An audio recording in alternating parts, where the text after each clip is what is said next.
Good evening, all. Welcome to episode 37 of the Midweek Mix-Up podcast.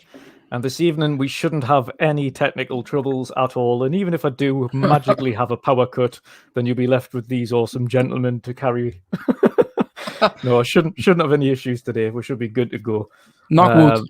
Yes. Should be good. Happy days. Right, and we will get straight into the introductions this week. We welcome back Shomberlon. First of all, we'll go right to left. So, Shomberlon, how are you doing today, brother? What you been up to? What you been playing? I'm good. It's good to be back. Had a couple of, I felt like a couple of months, to be honest with you. Time out with just some stuff going on at home. What have I been playing? I was playing Halo 3 with a friend of mine, and we did the campaign in one sitting, which was quite fun. It's been a while since I played that game, and then we moved on to Halo 5. Sweet. I actually forgot, it's a decent game. That the story is a bit goff, but the visuals and the actual gameplay is pretty solid. Oh yeah, I don't think you can knock it too much. Which I hope that at least the next one matches the visuals, and does a lot better with the story, because that story, Anyway, we know about Halo 5, and I was playing Resident Evil Village. I've smashed Resident Evil Village. That's one thing I've got to get used to. I'm much like Chris. I'm dreading going onto it. As much as it's a good game, I'm like, I really don't want to be going through this next place, because I know it's the anticipation that kills me. It's not so much what actually happens, because it doesn't end up being as bad as you think. I find that the best in horrors, where they tease you almost like something's about to happen. And when I was first going through the second section, when you're in this house, I was kind of like popping my head around corners all the time, expecting something to jump out at me. Right. I find that the best kind of horror, rather than just chucking loads of crap at you and be, dead gory and whatnot. Just actually have a bit more of a psychological edge to it. So how far are you in the game? Have you left the castle yet? Who, me or Dutch? Yeah. Oh, me. I'm running around on my second playthrough on hardcore with unlimited ammo on a Magnum. Okay. Okay. Not much like me, who hasn't even got to the castle yet. Yeah, I'm through the castle, so I'm waiting to go on the next bit. But I think a lot of people were saying once you get through that second house, it turns into a bit of a action shooter.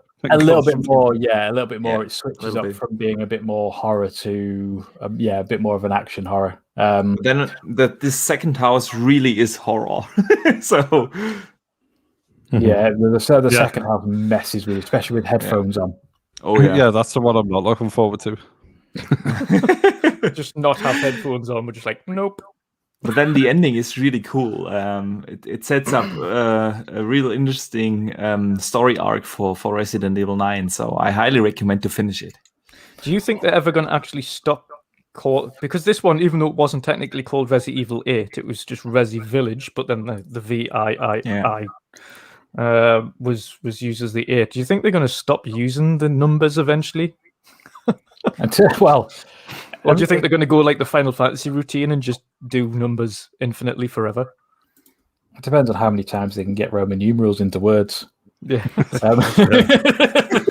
Or they're going to go down the Nier Automata route and just go like it's Nier Replicant version 1.2493844.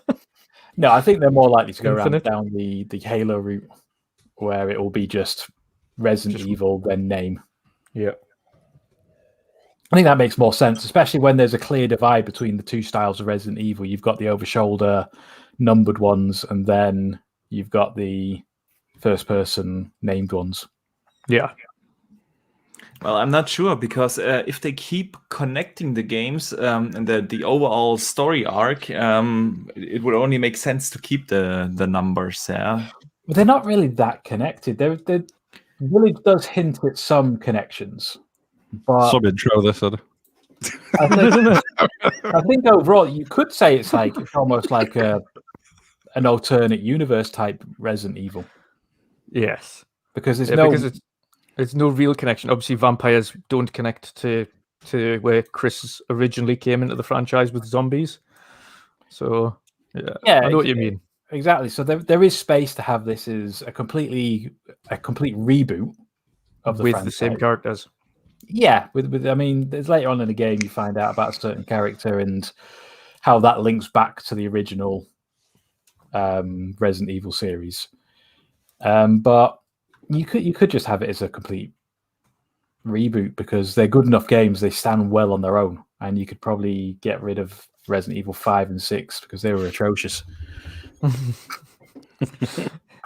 Well, I think we all agree on that one. They weren't the best.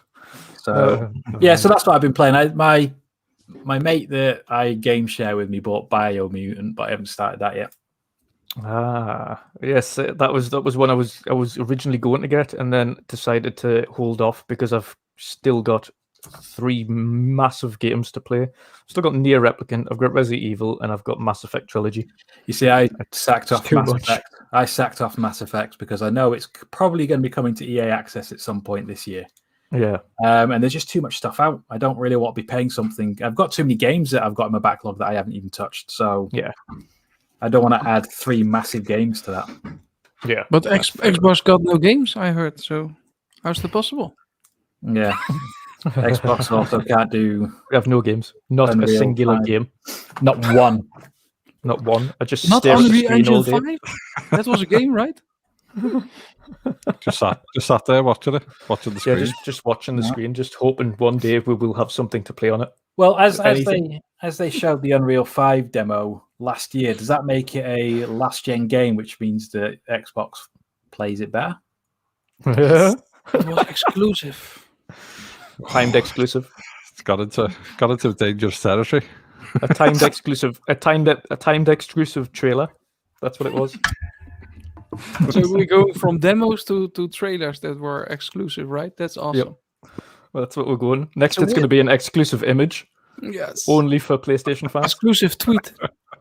Oh, another game that I played actually that I've never played before, and it was actually really good. Vikings Wolves of Yes, something. that was free on Gold, wasn't it? Yeah, I haven't played these types of games in ages. Like and a I was Diablo game? Yeah, I was quite enjoying it. Yeah, I started that the other week as well. I was like, oh, actually, this is quite easy to get into because it's just a Viking Diablo. It's really bad voice acting. But Oh yeah, terrible. Talk about Vikings. When is that game from Joe launching? Releasing? Joe, it's this summer. He hasn't got an official date yet, but it is in closed beta at the moment. Okay. Cool. So we'll find out shortly. It was originally meant to be kind of June, July-ish, but there was a tiny bit of a setback. Not much, but tiny bit. Yeah. So it's probably going to be more August, September. I heard the team had COVID, so yeah. Yeah, the man, or the man, the myth, the legend, Joe. All one man of him. army. No, and next, anyway, we'll carry on. We'll get this out of the way of, and then we can get into the proper meat of the show. Archimedes, welcome back again, brother. What have you been Thanks up to? for What have you having been me. playing? Well, what have I been playing? I have played Mass Effect extensively. I finished Mass Effect 2 just the other day. Then I started with Mass Effect 3. In between, I finished the Assassin's Creed DLC, Wrath of the Druids. Also highly recommended for everyone who enjoyed the base game. It's a fantastic DLC. Takes you to Ireland, has an interesting story arc. Yeah, but mostly Mass Effect. That trilogy just pulled me back in. So I have so much nostalgia for that series, and I have to say, I was a little bit skeptical when they first announced it. Is it an easy cash grab with little to no effort? They just released the games, but they've done quite a lot of work. The games run perfectly at 60 FPS.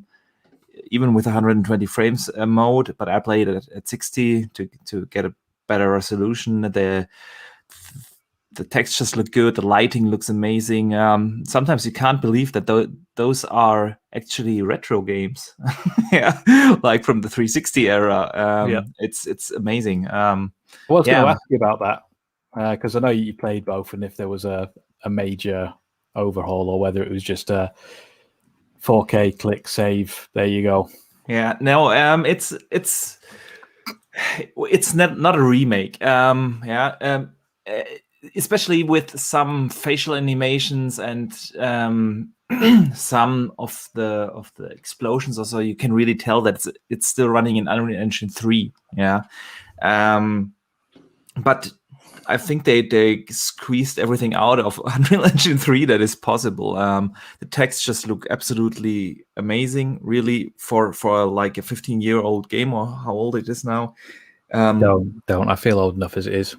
Yeah, it's really amazing. And then it looks super sharp. It runs really good. And what you can immediately notice is that they touched the lighting. They added a lot of dynamic things to the lighting, especially when you make transitions from darker spaces into brighter spaces. They added some awesome looking lens flare effects. It really looks good. So it does. I have played during the Xbox One generation games that look worse. So yeah. Yeah, it's absolutely I've played, obviously. I originally didn't play the Mass Effect trilogy. I'm one of the first timers, but it's first time playing the game as opposed to first time actually saying it, because my best friend played the entire, and it was literally every time he went through when the original trilogy come out, that was all he was playing, was the Mass Effect trilogy, just like start to finish all the way through. So I've literally probably seen the entirety of the story from a perspective of backseat video game player, and never actually played it myself, but seen the entire game being played. Yeah. So it's good to actually get into it and see for myself the differences visually on the game, as opposed to, I don't know how it used to handle it. I never played the games originally, so I can't tell you what it feels like in comparison to the original games. The original were quite bad. Using like your powers and stuff could chug your frame rate down to single digits. Yeah. Well, that was the standard in the 360 generation, wasn't it? That we played games at like 20 FPS. So yeah. No, but I think the most work they did definitely with Mass Effect 1, because there they not only touched on the visuals, they actually changed a little bit the gameplay mechanics. The cover system is improved a lot, really. It's much more snappier, like in 2 and 3. They changed a little bit the controls for the Mako and so on. So they did the most work definitely with Mass Effect 1, but you can also really tell that they didn't do a quick cash grab with Mass Effect 2 and 3. Right. It's not a remaster. That's a remake. That's definitely not the case. But then you get for a full price 3 amazing games that really look good as they are now. And that universe still pulls you in. The characters are so well written. The story is so well done. The choices you make have really an impact on what you do. It's just awesome. Just awesome. Awesome stuff. Is that what you've been stuck on then at the moment, or have you managed to get onto Biomutant? Because I was considering it. I think we will get to that a little bit later in the show, but to be honest, it's not the reviews that took me off, but a good friend of mine, shout out to Mr. Badbit, he had a review code early in advance. And it's not that I usually listen to reviews from IGN or GameSpot, but I listen definitely to gamers that I value. Yes. For instance, Dutch, I know we have a similar taste in games, and if you tell me that game is mediocre, I listen to friends like that. I decided to wait for a sale, to be honest, because I'm really pulled into Mass Effect and I can't put the controller down. And probably the trilogy will keep me busy till Ratchet & Clank comes out, and have a couple of other finished games. So I decided to just hold on here, save some money. Maybe it's going to be in Game Pass in 1 or 2 months, or it will be in the next sale. And then I will jump into Biomutant. Yeah, that's fair. Well, that's it. If you've got so much going on at the moment anyway, you don't need to buy another game. Yeah, exactly. It's like that's the one thing where, and obviously we won't go into the whole fanboy argument, but when people say in general across any system you've got no games, like they couldn't be further from the truth. The amount of second and third party games anyway that's coming out for each system. The fact is, these days, exclusives really, in the grand scheme of things, they're brilliant. They do help sell a system to a minority of people, but not the majority of people. Systems are usually built around ecosystems that people have adopted throughout the entirety of their life. Whatever you're used to playing in the first place or what you've grown up from is usually the one that you stay with, and it takes a lot to pull you away from that. So, and I think I'm sure you'll agree. I mean, I started on the original PlayStation, but it was the fact that Xbox came out back then with Halo, and I played couch co-op gaming on Halo, and really seeing the connection on playing with buddies, and then the 360 come out, and it was even more about the online, and that's when PlayStation left me. So it wasn't anything to do with specifically exclusives per se. It was more just the ecosystem and the friends list and things like that I've built up over time, which has kept me with Xbox, regardless of what game I'm playing. There's been some years where all I've played is FIFA. When, especially going years back, if you're talking about 7-8 years ago, all I did was just play FIFA on the console all the time against people, or daft things like that. And this is what people need to realize: like the vast majority of gamers, or at least the casual gamers, the majority of your market buys a console because they're used to PlayStation or they're used to Xbox, and the exclusives are what essentially weigh on somebody who is a hardcore gamer. That's what they look at in terms of their mind. What can I get on this other platform that this platform I've got now doesn't give me? That's the hardcore. That's what they look at. But a normal casual person that's going to buy a console for the first time, it's normal little Timmy will go, oh, my friend's got a PlayStation, so I want a PlayStation. It's got nothing to do what's on it. It's nothing. So most of the time, or a kid goes, I want to play Fortnite, and the parents go, that console's the cheapest. I'll buy it for you. Yeah. Fair. Just the other day, I had an interesting discussion with a buddy of mine, because we talked about that Xbox has no game argument, and then we remembered the days when there were actually times on a console where you really didn't have games. We remember the Super Nintendo days. Yeah, you had, if you were lucky, one release in spring of a game, and then literally no first party, no third party, no nothing until the fall. Yeah, and then you got like 2 games there, and that's about it. So those were the days when you had no games. Today we have like 2, 3, 4 major releases. Yeah. And then on top of that, a bunch of smaller releases every month. So that argument, regardless of platform, is just ridiculous that we don't have anything to play. Yeah, it's just insane. That again, like we say though, that's for the fanboy arguments is when someone says you've got nothing to play, and that can be said for both sides. Like the highest sales on either platform are third party, and it will always remain that way because third party games, like your sports games or your racing games or fighting games or shooters, anything like that is what sells most. Your Call of Duties, your PUBGs, anything like that. Except for the Switch. Yeah, Switch is Switch is an anomaly. Switch is an anomaly. That game just 30 million units for each first party game, and 85 million units in 3 years. Yeah, just crazy. Impressive. Yeah, impressive. Like 500,000 first party sales in 3.5 years. Just bonkers. But yeah, Switch isn't an absolute anomaly, but you tend to find the vast majority of people who have an Xbox or a PlayStation will have a Switch in their house. If it's not for them, it's for the kids. Yeah, same here. Someone has a Switch somewhere. Yeah. Archie, I think you have a Switch. I know you've got a Switch. All the consoles. Mine's there, but it hasn't been charged for like 3-4 weeks. I charged it for the first time in a long time when I had to go to the hospital. So. Well, mine's never out the dock. Like it's been poor thing's been sitting there since lockdown. Yeah, I haven't been able to go anywhere, so it's not being used.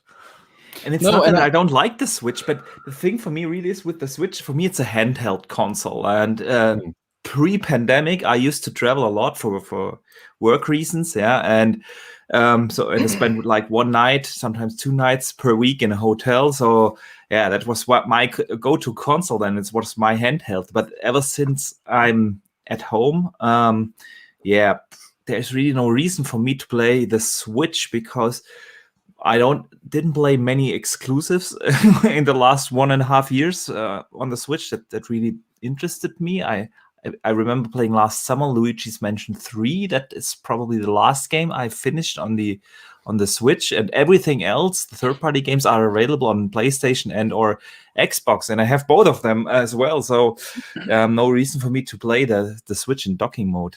Yeah, exactly. And I tend to find it's actually, and this is where a Switch Pro would come in handy, because trying to play a 1080p game now on Switch on a big 4K screen is just blurry, painful.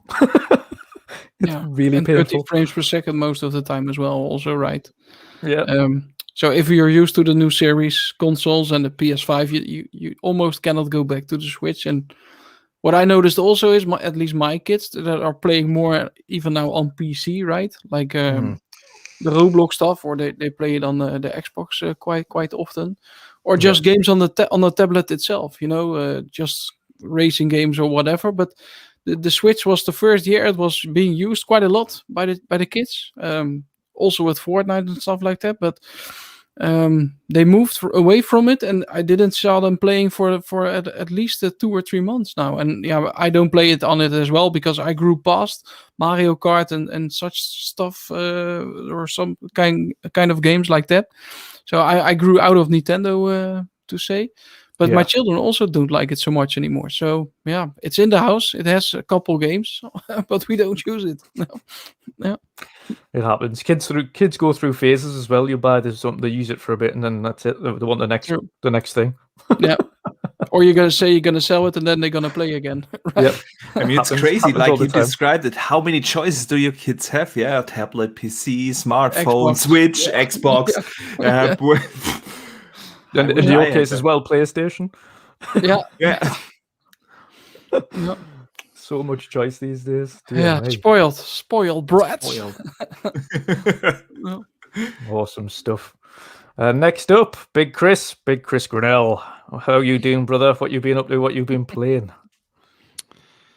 I'm not bad. Yeah, I've just been busy with work. So I think, obviously, I said to you guys, I've been wiped out really. So not playing that much stuff. But I did start playing Biomutant last night, and it is about 2 hours or so into it, and it's it's awesome. I'm liking the setting. I'm liking the kind of world it's set in. It's obviously been in kind of tutorial mode, so just easing me into the game and telling me about like the crafting and the kind of upgrades to your kind of Wung Fu stuff and so on and so forth. So I've been doing a bit of exploring, started some of the main missions and that. It looks gorgeous, and super clean, nice and smooth, like silky smooth game. Combat's nice. I think it's got a bit of depth to it as well. So whilst initially there's a bit of kind of button bashing because you're getting your head around some of the kind of special moves and stuff, some of the fights a bit later on, I've started like stringing together combos and countering properly and stuff. So kind of reminded me of I think I said it on Twitter, like Mad Max and Batman. Not as good as the combat in Batman. Obviously, slightly different game, but got the same depth. So like counter, then strike back. Use some special moves and then finishing moves and stuff. Some of the animation's really nice. You kind of like hop over enemies and fire your pistols in midair. So there's some kind of slow-mo Matrix moves and stuff. So it's nice. I'm looking forward to kind of playing more of it. Generally kind of disregard what any reviewers tell me about games, to be honest, and just like to explore things myself. But obviously, I guess we'll get into that in one of the topics. Yes. But yeah, I think, but I think regardless, no one should give devs shit. So if anyone's been given THQ shit over biomutant, then they need to take a look at themselves or take themselves off social media for a bit, because it's just outrageous to kind of, I don't know, just give people stick about hard work, about doing something that they love, trying to create a product that gives people enjoyment, all because their hardware at the moment can't particularly, support high resolutions or whatever. But there we go. Be careful. But yeah, I'm enjoying it. Well, that's the thing, is it's not even just THQ though. It's the guys that did the Sniper Contracts 2 are running into the same issue, that they're not releasing there's a version on the PlayStation. Yeah, so there's something going on there. It's not just they're lazy and therefore let's give them grief. The tools, Sean. The tools, man. Tools. It's all all about the tools. Yeah, so that's me. Like, I'm putting some time in that. Obviously, a bit of Res Evil stuff, which I need to just get back into that and just finish the game off. But yeah, I thought I'd blend it a bit with some light-hearted gameplay. One thing I've done is I've jumped back into the Division 1. It's actually on sale. It's $11.99 at the moment on sale. I bought it, but it's the gold edition, so you get all kinds of like season passes and extras and stuff. Do you know what? I mean, to this day, it still looks phenomenal. Good. I mean, is it auto enhanced as well with 60 frames? Yeah, it's got 60 frames. Is just like taking it to another level. It's got like the auto HDR. It looks awesome. Anyone who's still playing it or wants to jump back in, I recommend turning the kind of a visual enhancement back to neutral lighting, which kind of the easiest way of saying it kind of like darkens things. So some of the areas which are enhanced brightness and stuff for the game, just to make it look vibrant and stuff, it kind of steps that back a bit. So when it goes nighttime and you start going into like the dark zone and stuff, oh my god, you can't like see enemies in the corners. It's really kind of corners of the blackest of blacks, like you're walking around in real life and stuff, and you just see your kind of little orange circle on your shoulder and stuff like that. So it really sets the atmosphere off. But yeah, oh my god, seeing what those guys are going to do with supposedly working on a Star Wars game or whatever they're working on, yeah, it still looks phenomenal with all those enhancements. So go Jason Ronald and team, giving us the goods on our old classics. Yep, I'm absolutely loving it. There's a lot of games that you can just jump back into, and it's just the fact that it's auto enhanced and gives you nice smoother gameplay. The controls don't feel anywhere near as sluggish, and it's obviously you've got the auto HDR that just boosts all these games up, that just makes it look better without actually doing anything to it on a ground level. It's just there, makes the game. That's all the probably beyond what it should look like originally. Everything just looking incredible with the auto HDR, and it's just what a game. I always preferred the Division 1 over the Division 2 because I just much preferred the kind of winter setting of New York and stuff. But I tell you what, it's a bit weird playing it now. We're going through a pandemic, that's for sure.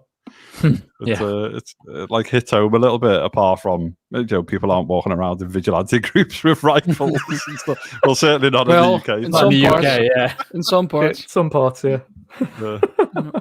But I like the when it was back released on the Xbox One, it was already super impressive back then. I remember all the particles and the if you see the sirens of the police cars in the when it was dark in the snow, you saw all those beautiful effects. And wasn't it also one of the first DX12 games? Yes, that I think so. Advantage more of CPU and stuff like that. Yeah, it was really impressive. Pick it up again and jump in, mate. Jump in. Yeah, sure. Because I stopped playing because somehow I got stuck. The enemies got too powerful, and somehow I got stuck. And I thought, okay, fuck it. I will move on to another game. So if you want to, I would love to jump in again. I also bought back in the day the limited edition with the watch. Because I got that for PlayStation. So I bought it, and I was moving houses to the house that I'm living now in, and I lost the damn watch. So I'm looking on a hunt on the Dutch site called Marktplaats to see if I can still score such a watch, because I like when it was dark. You see the orange awesome. ring. It was incredible. But I lost it. It's crazy. I'll trade you my watch, which has never been worn, for a CSLTD. That sounds good, mate. But it's the PlayStation version, so fuck it. No, well, jokes. It's not a PlayStation watch, though, is it? No, I know, mate. I know. Just get a Galaxy thingy watch, and then you can get the people have made the Division thing. Yeah, not the same. It's heavy duty. It's just, it's different. You need to have the original stuff, man. I think like people are like selling them for hundreds of dollars and stuff. I think at the minute, but yeah, it's ace. I think all mine's like boxed up and stuff. Let's talk offline, Drunken Steve. Your name's on there. Your name's changed. I noticed it before. Dear me. And last but not least, Drunken Steve. How are you doing today, brother? Hello. It's me, Shomberlon. Good to be back, guys. Good to see also our Drunken Steve Shomberlon back to the show. Good to see you back, buddy. This is bullying and slander. Yes. And band. Speak to HR. And band.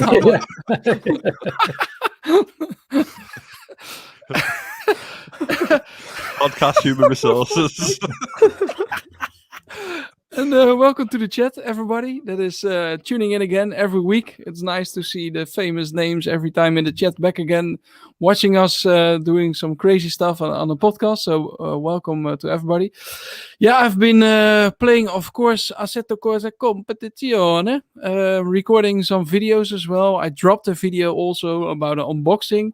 If you can see on my shoulder over here, I did an unboxing on the Fanatec P1 wheel. Which you can see on my channel, Racing From Home. Go check it out, like and subscribe, and do all the good stuff. And I was hopping into some Pop to the G as well. I believe it was with you, Drew? Yes, it was. Yeah, yes. Me and Pat. Yes, yep. You and Pachu. And did we get some chicken dinner? No, right? No, it was very close though. I think very close. I think it was down to the last 7 people or something. Yeah. So, I hate it and love it, that game still. Still, I believe that the hit markers are shit.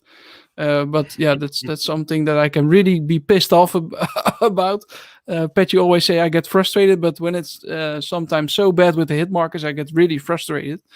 But yeah, that's just me with shooter games. And yeah, besides that, I worked yesterday on the new video again for the channel and editing. Drew said I should use the program HD Movie Maker, which I bought from the Windows Store, which was very familiar with the Microsoft Photos program that I used before with the editing videos. So probably gonna have the videos on a new level.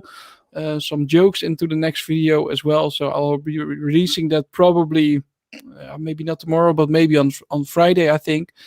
Only have to do the narration. The videos all set. So yeah, it's good to be making videos, and that it's more, let's say, with fading in and stuff like that, with transitions and stuff like that. So that's it's going to be a nice upgrade, I think. So good to do so, and I'm really enjoying it. Last night also I came back at 6:45 from home, so I went to Belgium for work, visited a couple tomato growers over there, and then I was really late at home, but I had some dinner and I sat back behind the laptop editing videos, and before you know it, it's 11 o'clock. But the strange thing is, you all recognize that when you're making videos.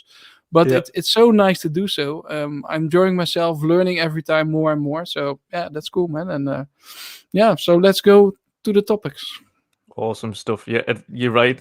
And Archie knows the same thing as well. When you start making videos, sometimes you just don't realize. Like, no, before you know it, it's like 2 hours later. You're like, what?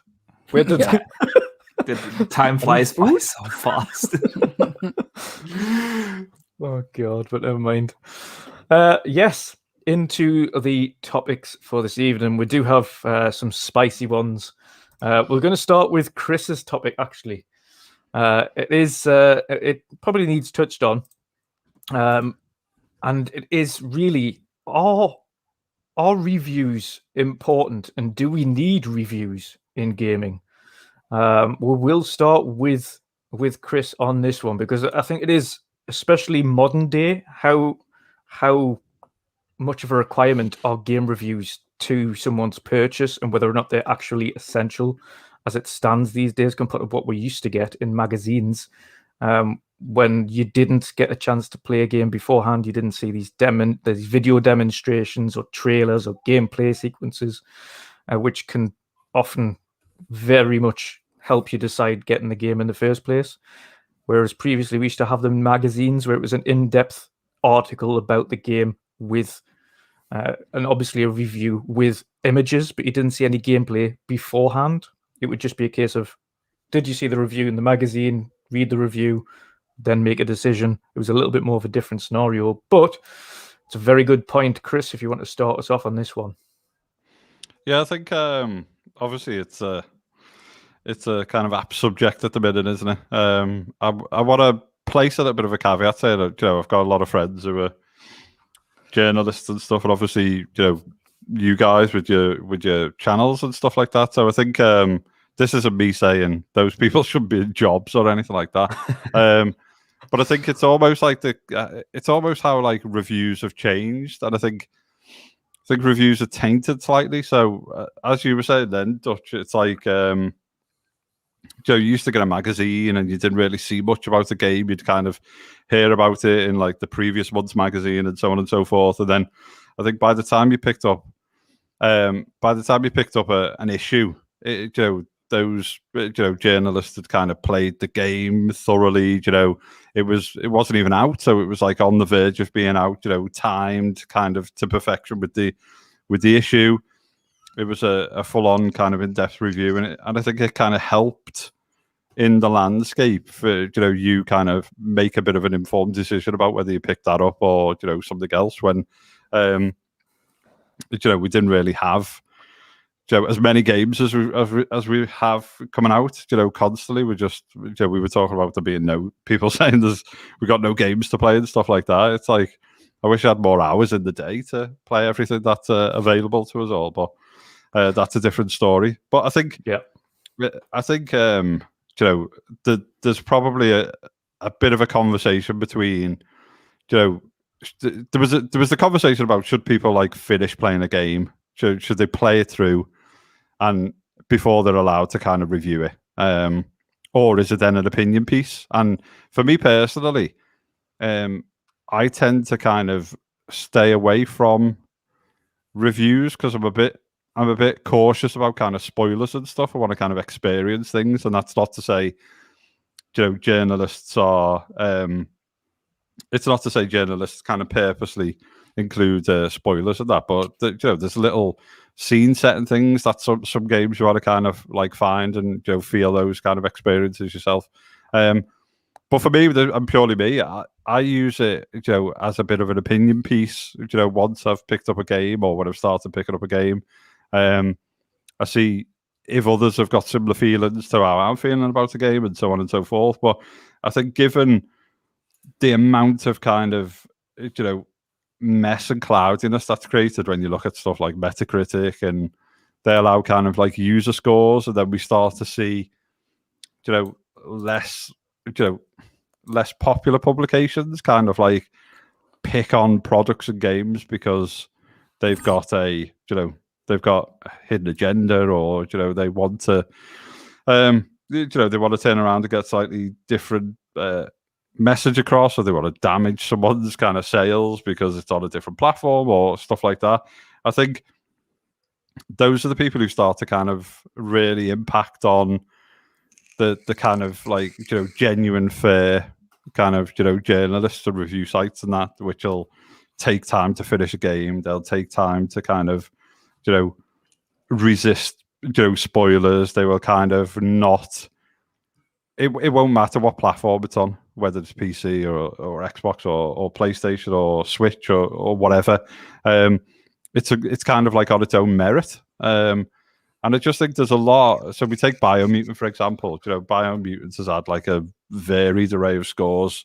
And those scores were never going to influence me picking up the game because it's something that I've wanted to play for a while. And And there's some mixed people saying don't do the side quests. There's others saying do the side quests. There's some saying it's a bit slow and then picks up. And you've got all these kind of range of things. But if we purely just like based our like gaming decisions on like what other people have written, there's people who've said like Red Dead Redemption 2's like terrible and it's boring and it's too long and it's this, that, the other. When it's like a masterpiece, for me, it's one of. And I think that's the thing you've got to be cautious about is whether it's movies, music, games, or whatnot. It's a very kind of particular, set of feelings. It's really down to kind of you and how you experience games, what you like, what type of experience you're looking for at that moment in time. Because there may be times where I don't want to run around a scary dollhouse in Resident Evil, so I play something else for the time being, and go for a little bit more of a calming, like a calming game or a fun game or a co-op game or so on and so forth. I think it's just, I think it's really, you've got to be quite cautious about, listening or following reviews. Obviously, you've got a couple of edge cases where, if a game, you can kind of tell if a game's not had, much, it's not really being thought about much, it's the predominance in the market is kind of, it's a one or something, and it's like, it's a terrible product or something, then you can kind of start to dig in. And if people are saying the same thing over and over again, I think it's a little bit easier to then say, is that something I'll pick up, or I'll try and play a demo, or I'll pick it up when it's on Game Pass, or this, that, the other. I mean, me and you, Drew, have played some stinkers when we've been doing like achievement hunting. Yeah, I'm not proud of them, but it helped us get 10,000 points. But even some of them aren't even like a 1. So I think like review scores, I think need to be taken with a pinch of salt at times, because I think someone said on Twitter yesterday, I can't remember who it is, but I'll try and dig out and do a shout out. But it was me. It's like for some reason, reviews have suddenly become, if it's 7 or below, it's like a crap game, and it's like, since when is like a 7 being like a crap game? It's so the expectation immediately in their eyes is like it's got to be an 8 or above before they play it. Well, how many out of the thousands of games that get released are 8 or above? Yeah. And then and if you limit yourself to kind of those, or I'll only play like a 9 out of 10 or something like that, you're missing out on some incredible kind of like indie gems where it's they've tried something new, they've been a bit brave, they've done these things. So I think, I'm not saying we don't need reviews. I just think people should kind of I've seen a lot of people going, I'm not getting Biomutant because this score's terrible. Or I think the problem we've got these days as well, Chris, is that especially when reviews, when we used to read them or watch them or things like that years back, there was very few legitimate places you could find a review. Very few. Yeah. So then the choices of who you listen to for your review were usually the likes of Game Informer, who've been going for a very long time, or PC Gamer, or the official Xbox magazine, or official PlayStation magazine. You had or Edge or something like that. Yeah, or Edge magazine. You're right. Very limited actual publications that wrote reviews for games. So the actual reviewing spectrum was much smaller. But now, with the world of online, is any person who can set up a website and but that's the thing. Yeah, who can set up a website, get into reviewing games in the first place. Initially start off by reviewing games that have been out a while, and then of course start to get preview and review codes through press, obviously links and things like that. Then it's 50, 60. I mean, you've seen how many reviews gone on Metacritic these days. You're talking 80, 90 plus reviews. Like, who out of all of those, who can you actually trust to give you an honest opinion, like an honest and legitimate opinion? It's quite difficult to really pin down these days, and you've got to take it with a pinch of salt. Reviews are there as a personal opinion piece. Like, they're going to tell you what they think of the game. Primarily for me, the one thing I like to see in a review, isn't really discussing too much about the story. I don't want to hear about the story in the game. I want to hear about the mechanics, how the game plays, kind of any kind of visual things that are in there, if there's any issues with the game that might need ironed out. So some of the basic stuff. With regards story, I just want a loose kind of, the story is good, the story is great. I don't want kind of, personally, I don't want in-depth discussions about kind of the details of the story throughout of it. I just like a very loose review of the actual story itself, like the story X, Y, and Z, and it takes you to this point, and there's decisions to make, and kind of more the mechanics of the story than the actual story. But yeah, I think there's there's a load of like really good journalists, and I think I wouldn't want it to be, like you were describing, there was a small collective of like magazines and stuff. Yeah, and I think that's almost like wrong, because I think when the magazines were kind of like in the heyday, I think they had a lot of like power and a lot of clout and stuff, because they were, and it was kind of like there was almost stuff where like Edge were really kind of focused on JRPGs and stuff like that, and it was kind of like anything else would get a bit of a rough deal and things like that. So I think there needs to be a good balance, and there's exceptional journalists. As I say, this isn't about me saying we shouldn't have journalists doing reviews and product reviews and stuff like that. But I think like a product review, or like a review of like an album or something like that, it should be an opinion piece. And is the word like review almost like wrong nowadays? Should it be should it be more like an opinion, impression, something like that? And it is what that person's kind of feeling, because you're right, a review is what that particular reviewer is feeling about a product. It's not, there's no one person in the world who's like the de facto decision maker on whether like a game's good or bad, or music or a film or this, that, the other. And there's some like there's always some there's some classic, like amazing classic films out there which I don't like, but there's some terribly received films which are masterpieces, and I think that's. I want to slightly interrupt this just a moment. If you have a look in chat, Mr. Badbit has given us some information. The Xbox conference is on June the 13th at 10 a.m. Pacific time. Nice. A little bit of a we can actually start breaking news. We can actually start announcing things. June 13th. Oh, it's a Sunday. Okay. Yeah, Aaron Greenberg's just tweeted it out as well. 2 weeks on June Sunday. 13th. Xbox and Bethesda Games Showcase. It is a joint showcase, as confirmed previously. Yeah. Good stuff. Which we thought it would be, wouldn't it? So it's a kind of like stand in solidarity and let show us some cool stuff. Yep.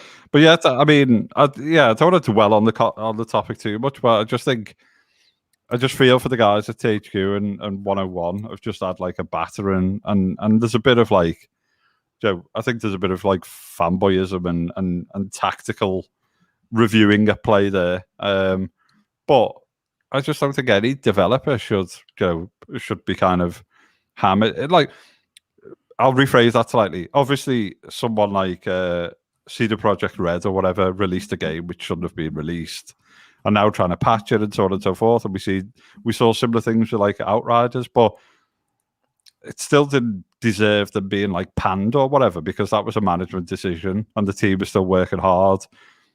I've played through Cyberpunk. I've put it down because I want some of the patches sorted, but it's still one of the best games I've played. It still feels a great environment. I was enjoying the story and stuff like that. The storytelling was superb. I just worry that like too many people have become kind of entitled, and I think sometimes these like Metacritic scores and stuff just give certain individuals like the ammunition to then constantly kind of like pan a developer or pan something, over and over again. And that's not the kind of like normal or neutral type of gamer who would like to experience different things. But I think it just enables it to become more prevalent throughout kind of social media and stuff, where arguments are about scores now and stuff like that. And I think I think we just need to be a bit careful about seeing it as an opinion piece as opposed to the de facto reason not to buy something or to buy something. Oh, I must buy that because this person's given it a 10, or I mustn't buy that because this person's given it a 6 or whatever. I have the feeling that they just write it nowadays just mainly for clicks. How can I provoke something, or how can I look or search for cloud by posting a catchy headline and stuff like that? Sometimes I have the feeling that they just want to provoke, and do crazy stuff, and really just using it for the clicks. And back in the days when you have those magazines, it wasn't about the clicks. It was just amount of magazines that you would buy. And then you have like 5 categories like graphics, sound, story, and 2 other stuff where you have a grade, let's say, on it, and then you get a degree, or how do you say, you get a number, a review score. But most of the time, also those shitty sites where you're never heard of, they will or give you very low, or they will give you a 10 plus, for example. And then you think like, how the hell do those guys become a Metacritic reviewer, right? So something. How did they get a code for a AAA game coming out when you've never heard of them? Yeah. It's a good point. Yeah. It's a good point. It baffles me because obviously some of these places, and you don't realize I don't understand how some of them get them anyway, because a lot of the websites that you see it on as well, it's the very small sites and publications, and the likes of obviously myself and Archie. You're probably, I don't know whether or not, Archie, you've signed up to a lot of these press kind of sites and things like that to try and kind of get some review codes and kind of early access and beta access and things like that before. But you tend to find half the stuff that you get access to, especially over the early stages, are barely what you class as indie titles. It's actually very hard to get into, or at least get review codes and stuff in the first place for a small publication. Yeah, indeed. I've tried. It's really hard. And it's funny that you mentioned that, because I was wondering that so many times when I see some of those sites that appear so small, you just wonder, how did they get all these review codes? I mean, sometimes and for AAA games as well, like that's what baffles me, because you don't just get them if you're a small publication. So to me, it makes me wonder how they've managed to get it in the first place. When we're doing this thing week on week, Archie, you're 3,500 subscribers, and you're struggling to get anything. You know what I mean? That's not a small amount of people that are viewing your content either. If you have a look at your analytics, you've got probably talking hundreds of thousands of people now watching your content.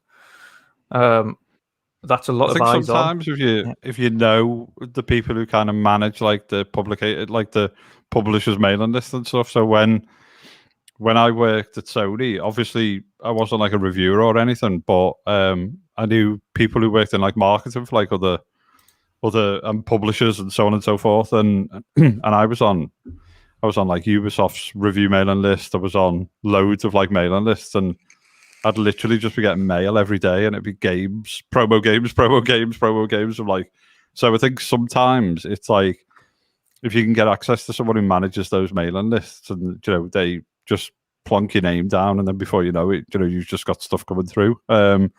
Again, it's kind of like, how did they get to those people and stuff? But I think just to go back to what Erwin was saying, I think it was a good analogy on the magazine front, because you had to write, and you had to write something where the editor, it was good enough for the editor to go, right, this is going to be like a triple. It'll be published into a very big magazine that costs us money to publish. Yeah, exactly. And again, because I don't want to inadvertently kind of offend people, that's not me saying the content that people put out online is bad or anything. But I guess it's almost like a traditional newsprint, where you had to do your research, you had to kind of prove that article was worthwhile taking 2, 3, 4, 5 pages ahead of someone else's. And it is quite easy for people to kind of just spin up a website, write something. And I mean, there's some websites where I've seen people have done like reviews, and it's like 3 paragraphs, and it's like, how can a review be like 3 paragraphs? But it's I also have the feeling that a little bit back in the days that if people would work at such a magazine, you really need to have an education to be a journalist or whatever, media or some stuff like that. And these days, in the online days, every weirdo can write a review for somebody, and just post it on the internet, right? Without maybe the head chief of editing or whatever just checks the review or the. So I think that also has a major difference. May I add here something? Because I think that is really the problem with mainstream gaming journalism at the moment. We don't have in many of those outlets educated journalists anymore. Yeah. The big websites have become those sites that just report on the news. They don't make the news, if that makes sense. In back in the days, we had in those positions educated journalists that did investigative journalism, that found out news stories, that like I said, made news. Now they all just report on that. And what we said about the smaller websites, that we don't know why this or that reviewer is reviewing now this game. The same can be applied, to be honest, to most of the big outlets. There are exceptions out there, of course, but there are many of the big outlets where why is this person reviewing a game? Has he or she ever played a game before? Or sometimes does he like that genre also, right? Yeah, that's if you don't like the genre, then how the hell can you review it? Yeah, for instance, I would be the absolute wrong person to review a sports game like a FIFA or NBA or something like that. It's just not my cup of tea. No. It doesn't mean the game is bad. Obviously, millions of people enjoy it. It's just not for me, so I wouldn't be the right person to do that. And it's funny when Chris posted in our private chat that he wants to talk about that topic. Something came to my mind when I did my on my YouTube channel my review for Last of Us 2. I talked a lot about in that review about review actually being the wrong phrasing for such a piece, because it's actually just an opinion. I can't objectively review a game. That's just impossible. Nobody can do that. Whenever you read such a review, it's just a subjective opinion, and that's what I back when was it released in June 2020 or something talked about in my Last of Us 2 review. It's my opinion. It's not an objective review. It's my opinion, and this is how we should treat reviews. It's a little bit about what I said earlier when I shouted out Badbit. Now he's actually in the chat. You have to find gamers that have a similar taste like you, and whose opinion you value, and then you can listen to their reviews because that opinion means something to you. And others might be the biggest sports game fans, but hate role-playing games, and if they review Mass Effect, it just won't be the same. And so you have to find just gamers where you personally value their opinion, and that's when reviews kind of matter. Yeah, completely agree. And as well, Mr. Badbit, and obviously in the chat there, he's just saying it's major sites like IGN, GameSpot do usually challenge the reviews, but smaller sites are the ones he finds concern. And that's one thing we touched on before you come back into it as well. It's the smaller sites that you've got to take with a very much a pinch of salt. We don't understand, first of all, how they get access to large AAA review codes in the first place. Obviously, much larger sites like ourselves. Well, even then, we've got 700 and odd. Archie's got 3,500. I got 61. He's got Erwin's got 61. I've got two. We've all been there. I'm waiting there. for the 69 though. Yeah. Everyone started with one sub. So. Yeah. But the point is obviously even at Archie's level with 3,500 subs now and thousands of views weekly, he struggles to get review codes. But these smaller publications websites with a few hundred kind of views on their website, and that's much harder place to look at these days, considering there's so many sites compared to YouTube, which is very easy to access and very easy to find. are getting access to these codes and then given these large, elaborate reviews that, or even sometimes very short reviews, as I think Chris mentioned there, with like a couple of paragraphs, and then that's meant to suffice as a review. But yeah, those smaller sites, maybe it's the elephant in the room, but I really have the idea that it's paid reviews, to be honest. Yeah. Yeah. Really, because how the hell or can get they the do ad it? revenue. Yeah. It's I really especially think one thing you've got to think as well is, and it depends all down to the person and the quality of the person, should we say, without kind of directly attacking people in general, but the quality of the person. If a person gets overly excited at the fact that they've received a review code, then they might inadvertently and biasedly give a higher score because they've received something for the first time. Like, whoa, I've got this game code. Like, this is the first time I've got a review code for a game. So I'm like, and he plays it and he's like, oh, I really love it because it's a game code review that he's got for free for the first time. He's like overly excited about it. And again, just starting to get into things, and maybe he's a little bit ego gets into it. And then you start to see different aspects of the reviews come out of it. And whereas much larger publications are getting these game codes all the time, to the point where now you've got the issues that Archie mentioned. They just give the game codes maybe to the wrong people to review the wrong things, as we've seen before, where people are speaking about games that they've. This isn't usually like Gears Tactics is a prime example. People reviewing that game that didn't like RTS games. Why would you review Gears Tactics if you don't like RTS? Like, which one of the office managers at your review publication decided, okay, today you're going to review Gears Tactics? Have you played an RTS before? I have, but I don't really like them. Okay, well, good luck. You like Gears of War? No. Okay, you review it then.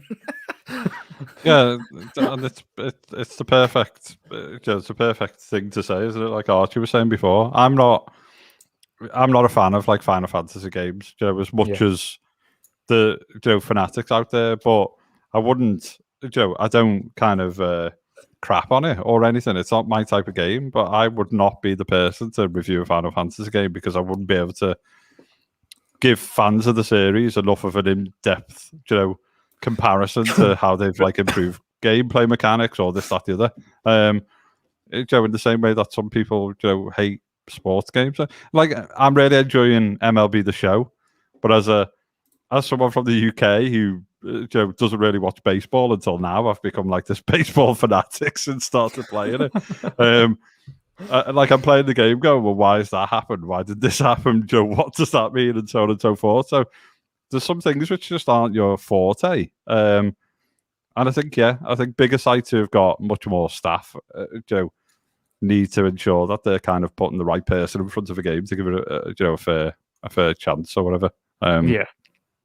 But there's some great, there are a lot of great game sites, a lot of great journalists, and a lot of great people who write really kind of informative pieces and stuff. So this certainly wasn't, as I say, a topic for me saying we shouldn't have kind of journalists and things like that. But I think gamers who are listening to this just need to kind of think, it's an opinion piece, and obviously Archie echoes that, and you guys echo that. I think, if you want to if you're unsure and you want to kind of get a little bit of a handle on, well, what's the game about? What's the, what mechanics drive this, and so on and so forth. Those things are an opinion piece in the same way that someone loves a musician or a certain music artist, and someone else will hate it because it's the wrong genre, or it's too heavy, or it's too light, or it's, these things should be opinion pieces. And I think, for me, just to like finish off on the last thing, I think Metacritic's got like a real problem of, needing to do something to stop like review bombing and stuff like that. It's just insane how like things can just get review bombed on there. Yeah, I think it's I was going to say the prime thing for me is these days reviews don't matter as much as they used to, and that's the one thing people I think need to understand. Like, it used to really matter because social media wasn't as prevalent as it is these days. You don't see these elaborate previews or gameplay reviews or gameplay showcases beforehand. You don't see all these glorious demo videos or trailers or CG sequences. Like, that never used to happen. You used to just get a few images in a magazine and some text. That's why it was so much more of an established thing and something to look forward to. Is I want to get this magazine because they're talking about this new game that's coming out, and I really want to read about it. But now there's so much information readily available to everybody before reviews go up, and even from the developers themselves who showcase the game in different ways and do gameplay clippets and previews and things like that. That reviews are far less required to make a decision on your geek spending, should we say, as it used to be. But that's my own opinion again. Other people might have different viewpoints. Sorry, Shom, I cut you off. What were you going to say? Yeah, I think the weird thing about reviews is one for me is that I think a lot of reviewers don't know actually how to score reviews. And I'm not talking within the system, like you get some confusion where you get some sites that go off a 5-star rating and others off a 10 or 100 out of 100. I'm talking about like one of my favorite games of the 360 era was a game that not many people know about, but it was called Dark Sector. Right, okay. Yeah, I remember. It didn't review that well. It got a, what did it get? It was an appalling game by today's standards. It's got a 72, so just throw it in the bin, don't ever play it. But looking at I remember Dark Sector. Amazing. I loved it. Yeah. But looking at the lowest score for it, the from Game Revolution, it says every aspect of this game is horribly average, and it goes on to say about blah blah blah blah. So what score do you think this person gave on a 100-based system? 100-based on a distinctly average game. You probably still give it a 70. I gave it a 33. 33. So to me, that's a 3. Well, below them to me is it's fundamentally broken in some aspects. Yeah. And this is what I'm talking about. Is they kind of go, well, I don't like that, so I'm going to just give it a really low score, not really knowing how scoring goes. We touched on it before with the higher point that just because it's an 80 or it's lower than an 80 doesn't mean to say you shouldn't touch the game. There's plenty of amazing 70 games out there. I mean, look at what's it called? Days Gone. Yeah. People love that game, but it got lower than 80. What did Death Stranding get? That got lower than 80, didn't it? That got 70 something. Yeah, I think it did as well, yeah. Although that's very niche for some people. Some people found it boring. Other people loved it. Some people absolutely adore that game. So there doesn't really seem to be a universal kind of right. Well, if it's broken, it can't get higher than this. If it's this, it can't get higher than this. Do you know what review system I kind of like? I've just started to trust more and more, and I kind of look at it, and it's not even supposed to be a review system, but Steam. Like you go on Steam. My friend does that. The thing I like about Steam the most is it tells you how many hours of the game they've played before they've reviewed it, which is brilliant. Because I've seen some people put reviews on for Days Gone on PC recently, and it shows that they've played 30 minutes. 30 minutes and then put a game review on. You do tend to find that if something on Steam is classed as like very positive or kind of, average, I can't remember what the different tiers are, but it tends to be spot on because it's like 10,000 gamers or 700 gamers or 300 who have put real time into it and gone, do you know what? It's okay, or it's average. It seems to be like a good leveler. And just to use Shom's example there, 313 people have given Dark Sector a very positive review. Shom, so it shows it's a good game. It's not the best game out there.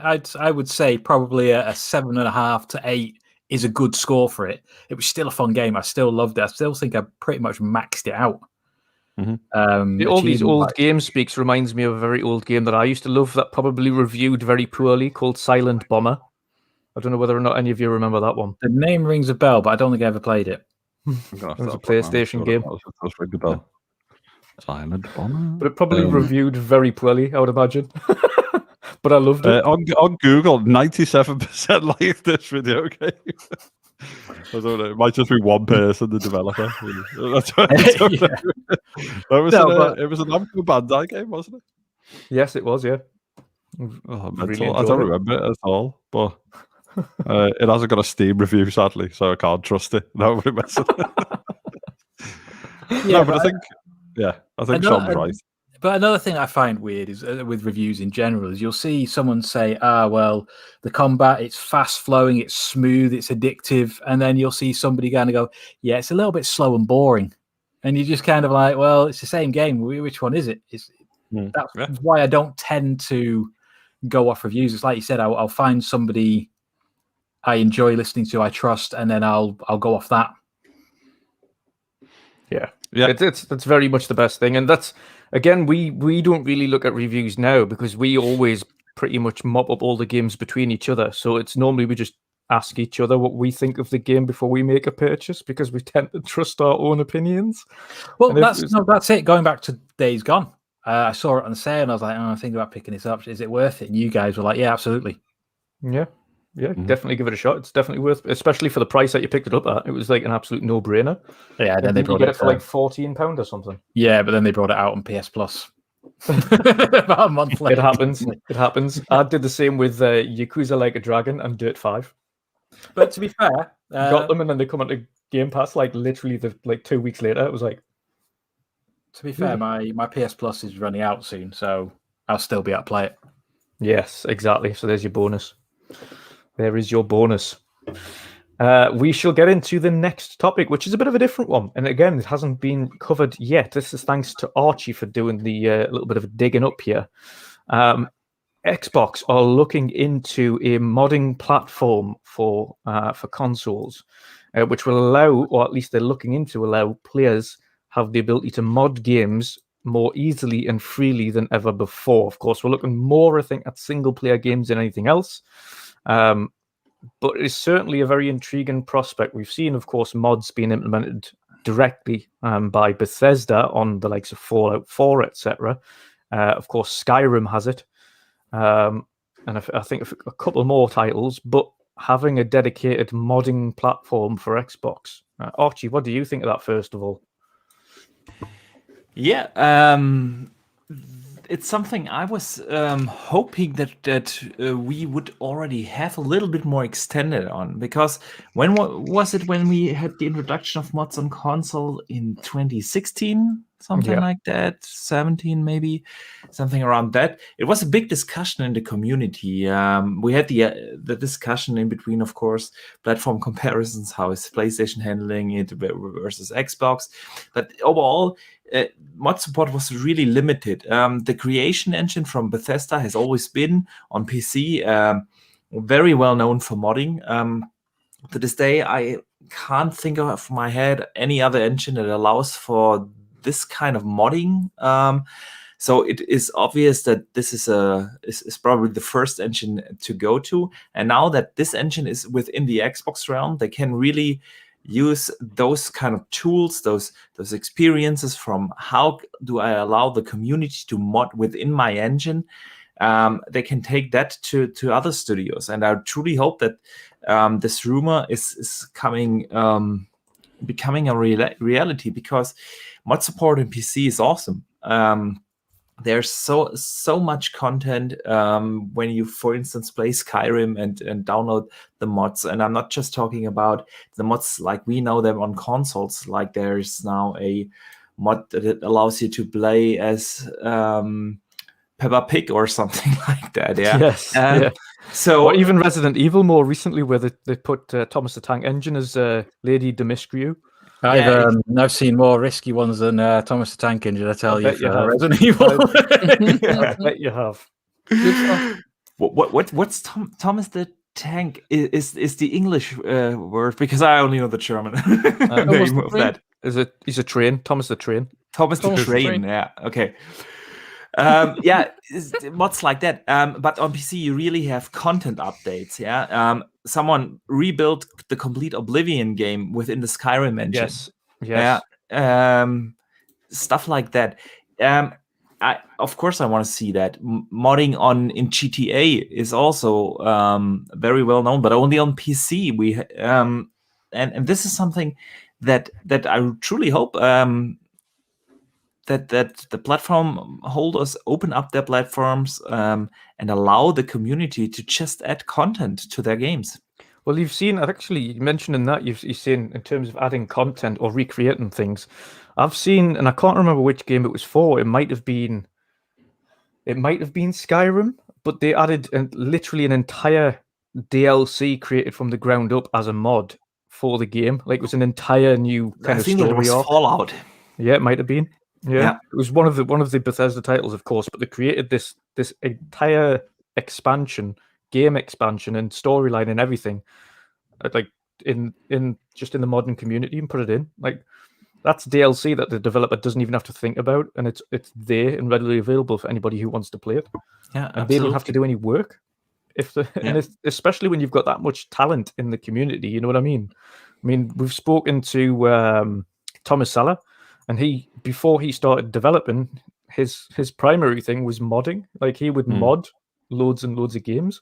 So that's where a lot of developers come into game development in the first place. Is they start by doing things like modding and adding things to games and changing things and stuff. So as long as Xbox allow the kit, dev the updated kits to be put in pairs, I'd be happy. Yes, that's the key thing. Yeah, it's been on PlayStation forever, hasn't it? But I know obviously they've got to be careful about kind of allowing like access to a file system and stuff. But I think Archie's spot on. If they have kind of a dedicated, protected, mod option which allows them to, because it's only replacing images within the game packs and stuff like that. But that's the reason that game sells so well on PlayStation, is because people can mod the kits and get the real kits and stuff like that. The great thing is about the modders as well is because, and especially the way that the likes of Skyrim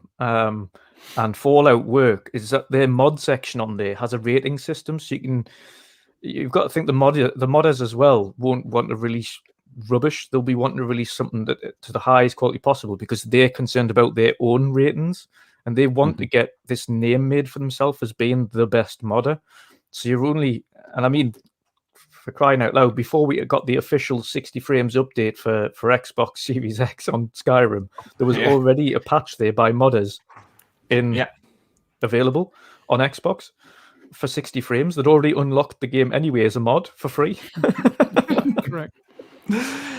Yeah, the thing is, of course, I understand why platform holders are so careful with those mods, because consoles have always been that safe space for gaming. Yeah, there is no cheating, or next to none cheating. Games just work on that console. You don't have to worry about anything. While on the PC, it's always, of course, the more open system, but it's also a little bit more of a hassle to play games.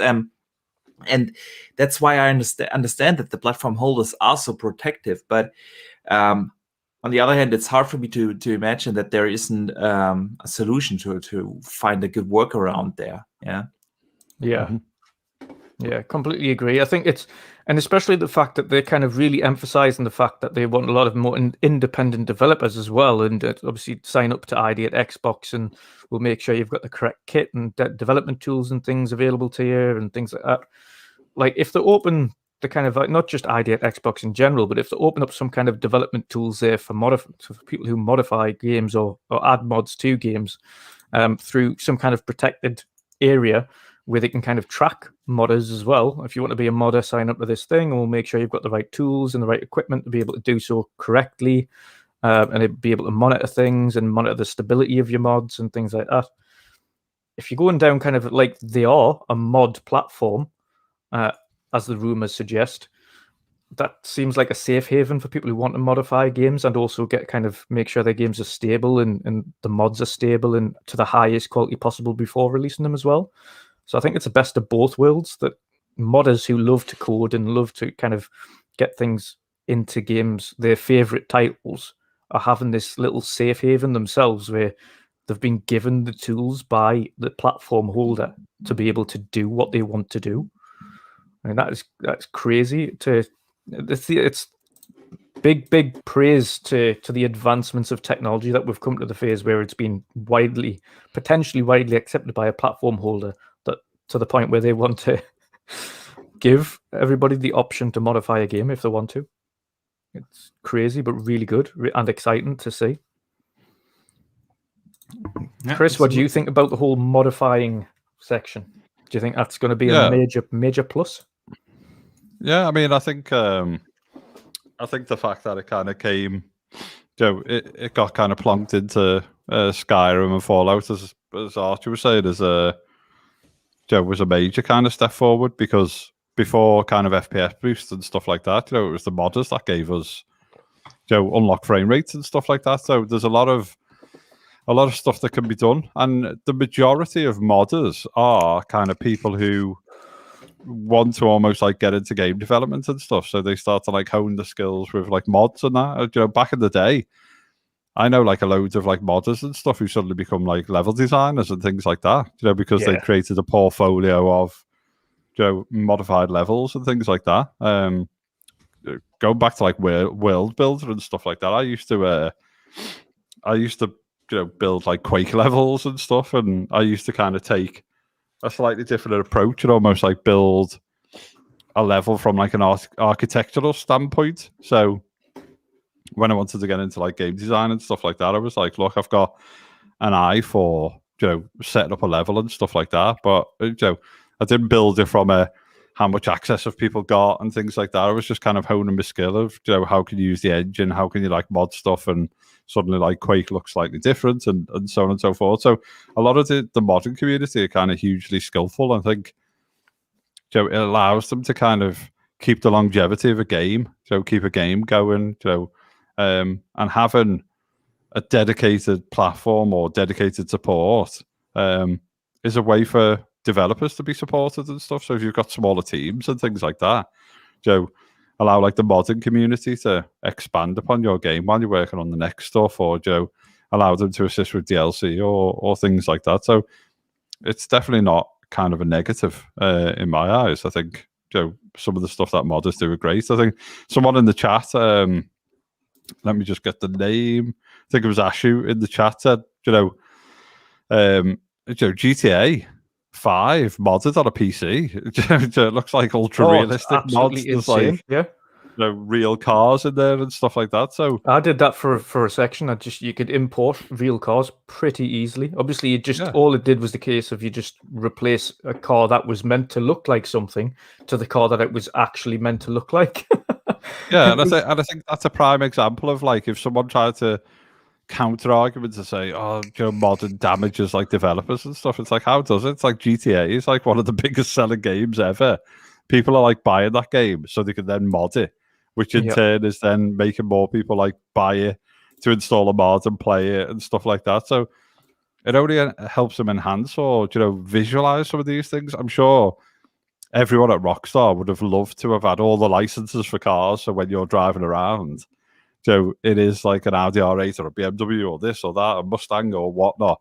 But instead, we know they've got to create like a Mustang, and it kind of looks like one, or whatever it is.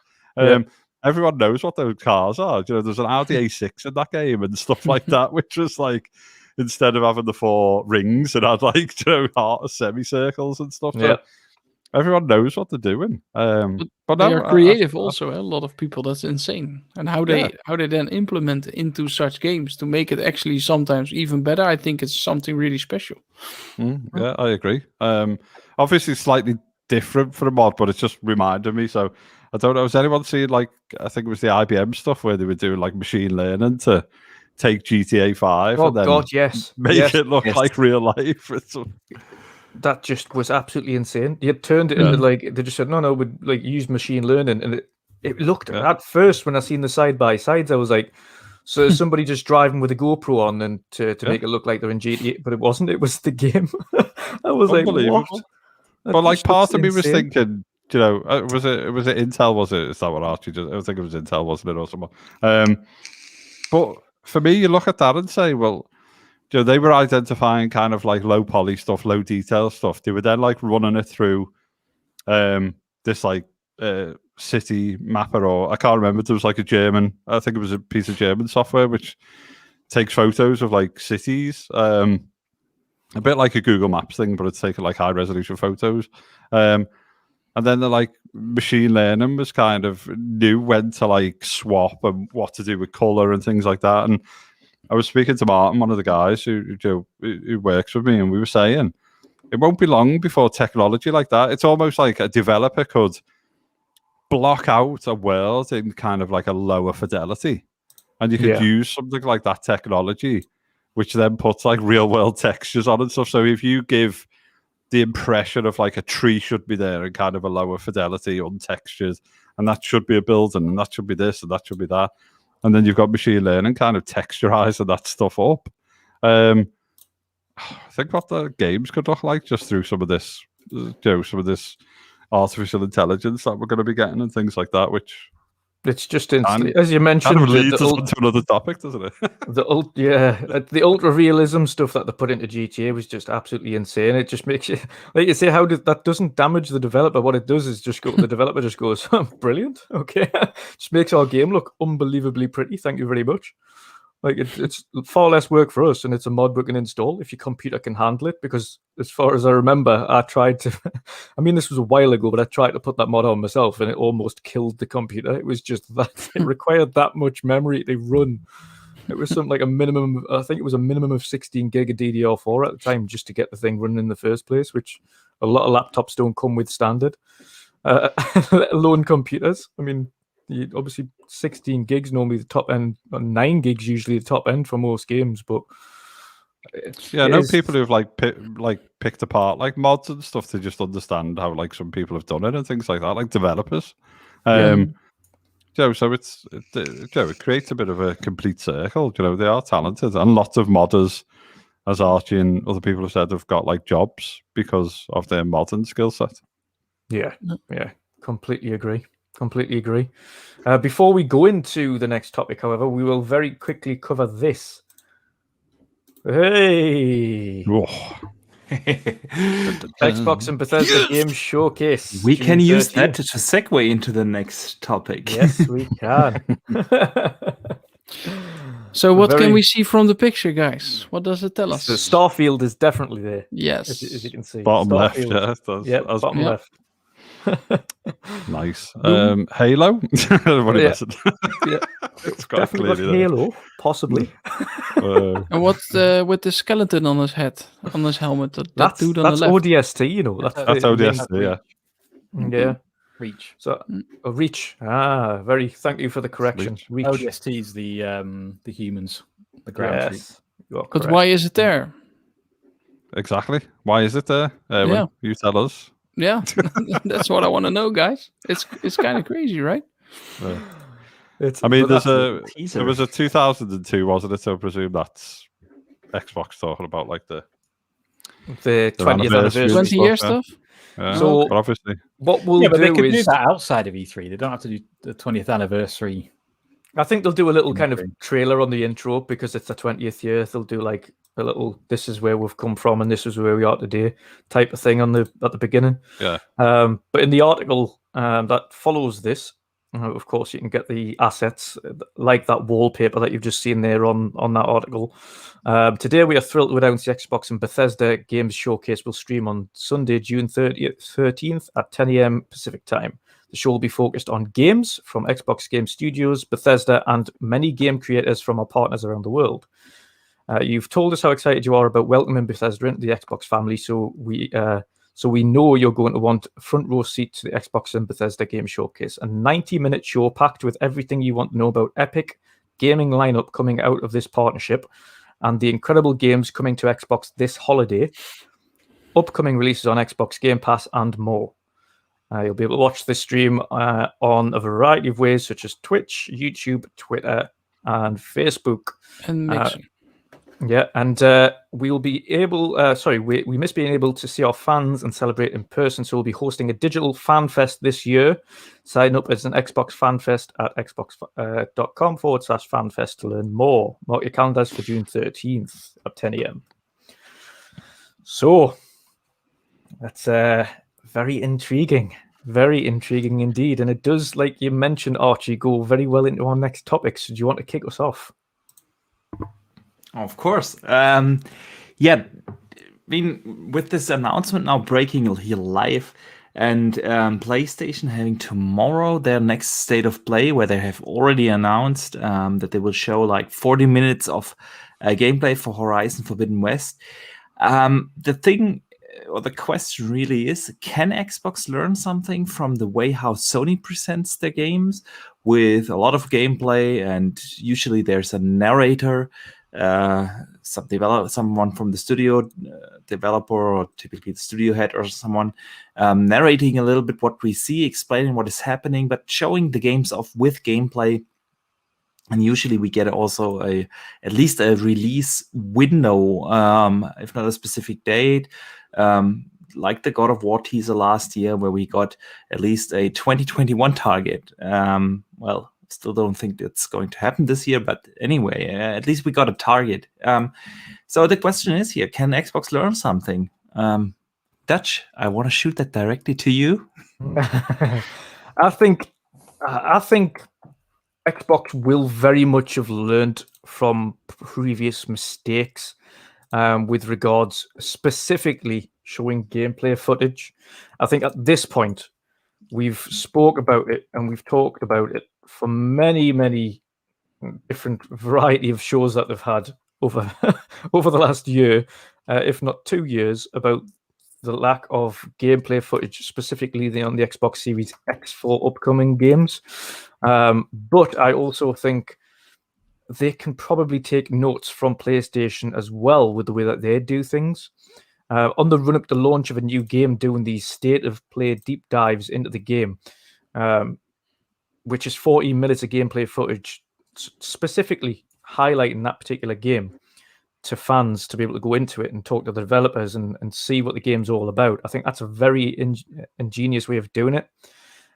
The only caveat I would say, and I think we've mentioned it before, is the one problem Sony kind of seem to have, even though it's a small negative, is that they seem to do these state of plays just before the release of a title that they should be really looking at. So again, in this instance, you've got Ratchet and Clank is releasing next month, but they're doing a state of play which takes the limelight off Ratchet and Clank about Horizon Forbidden West.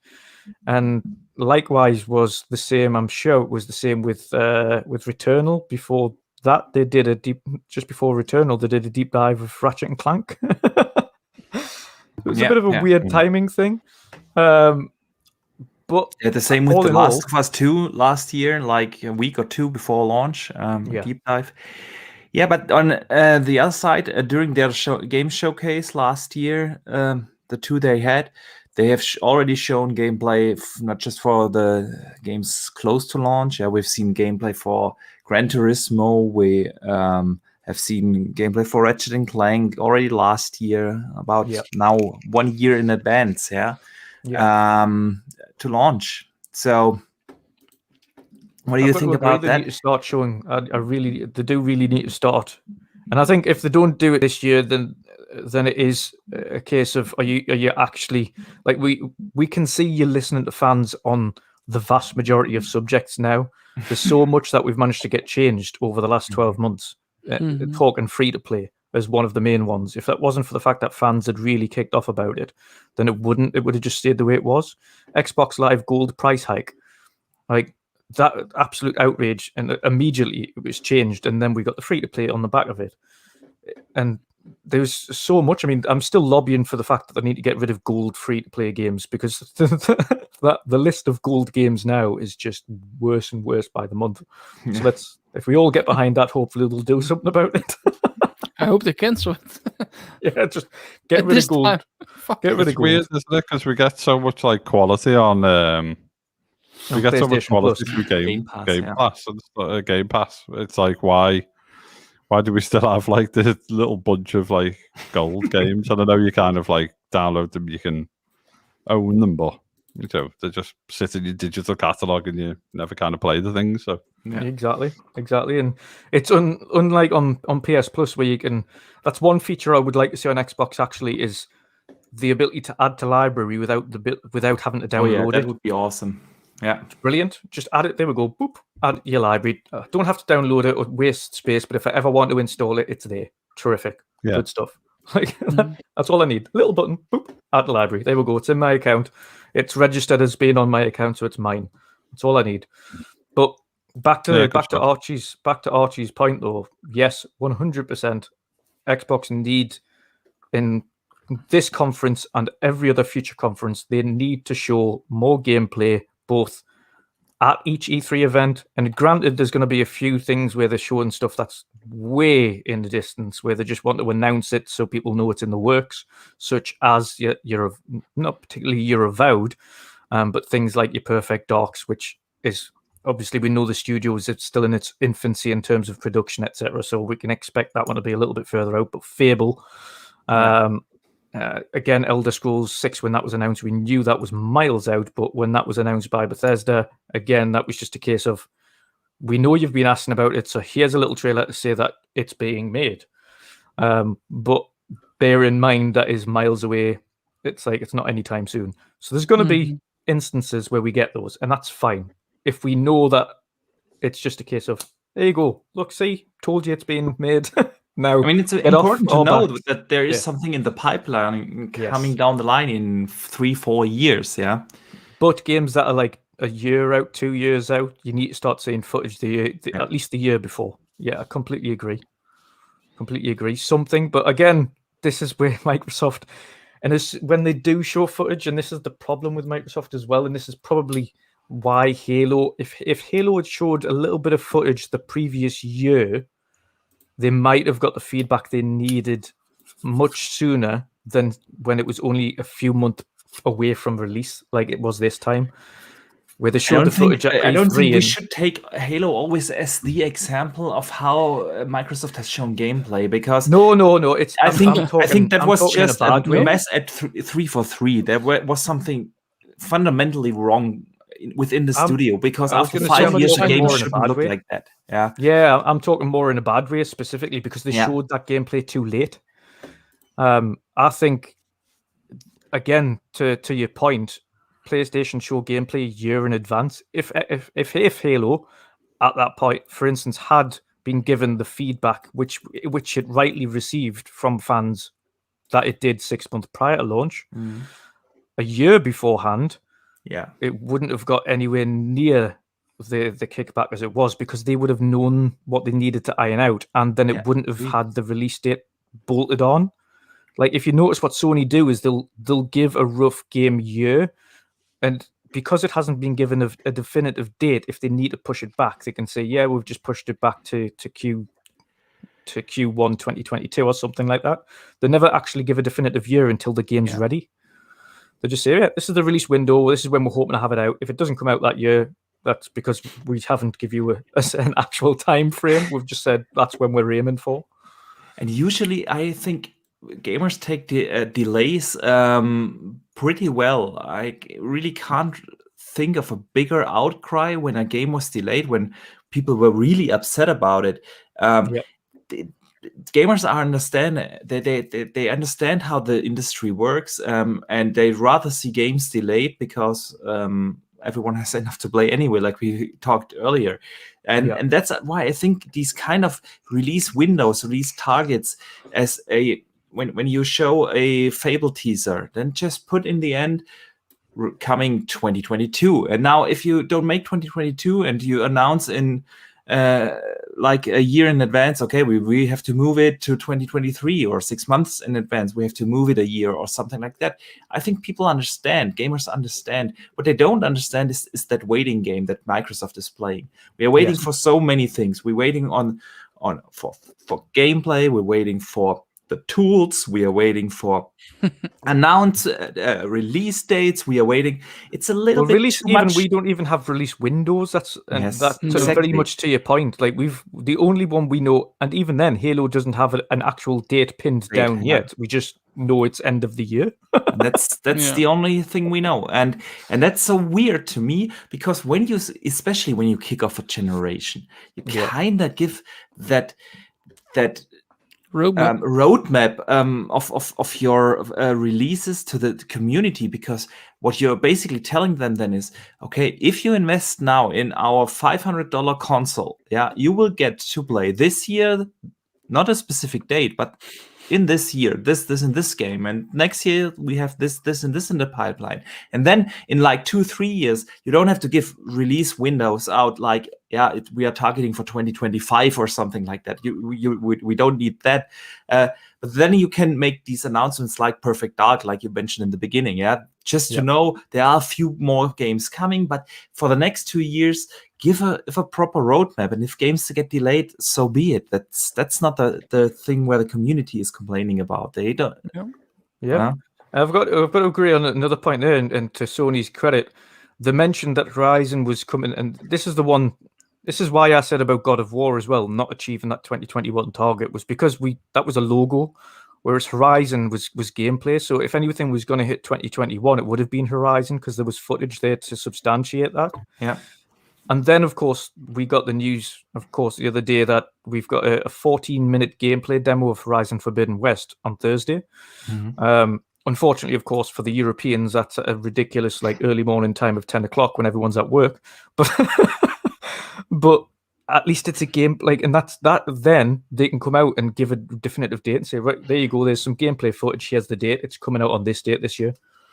Yeah. But at least they give a window. Like when they announce that game, they give a window, 2021. There you go. And then when it gets into 2021, like with God of War, and we haven't seen anything yet, then you can start to say, right, okay, I'm not sure whether or not. And then fans start to be a bit more respectable, and they go, I'm not sure whether or not that one's going to make this year because we haven't seen anything quite yet. Yeah. So if it gets delayed, it's not so much of a fuss. I mean, end of last year, when the consoles came out, we were expecting to come out this year on the PlayStation 5 because they have said so. Yeah, we were expecting Returnal, Ratchet & Clank, Horizon Forbidden West, God of War, and Gran Turismo. Then in the beginning of the year, they just said, okay, we had to move Gran Turismo to 2022. Everyone is expecting God of War to also shift and get delayed. But at least you have a certain window. I know what to expect next year. When I bought my PlayStation in November, I was expecting 5 games, and smart as I am, I knew 1 or 2 will be delayed. So, but that's I have a roadmap. I know what to expect and why I'm investing in the system. I did not have that idea from Xbox. Nope, exactly, and that's one of their major problems. Is they need to start, as we've mentioned there, they do need to start given more of a roadmap in terms of release windows for these games. Like at this point, it is because it is a meme, and the reason it's a meme about Xbox's games is because they're just like, okay, so you're waiting, but till when? Like, and we can't give an answer to that because all we've got to go on is what we've been told. Okay, we've got 23 studios producing up to 30 or 40 games between them, but we have absolutely no idea in any way, shape, or form outside of Halo, the release area or time frame or anything like that. We still don't know when Stalker 2 is coming out, which isn't even a first party title. We don't know when Crossfires went off the chart completely. It's gone. I don't know where that is, but that's meant to be out this year. Again, that was delayed from last year. You've got a number of kind of smaller titles like Psychonauts 2. Yeah, Psychonauts 2. Don't have anything on Flight Simulator. Yeah, that just had summer. Yeah, summer's such a big area. I think you've got to be. So I'm going to kind of like step in and defend the devs. I'm not saying you're attacking the devs or whatever. But, no. Go on. I think you've got to be.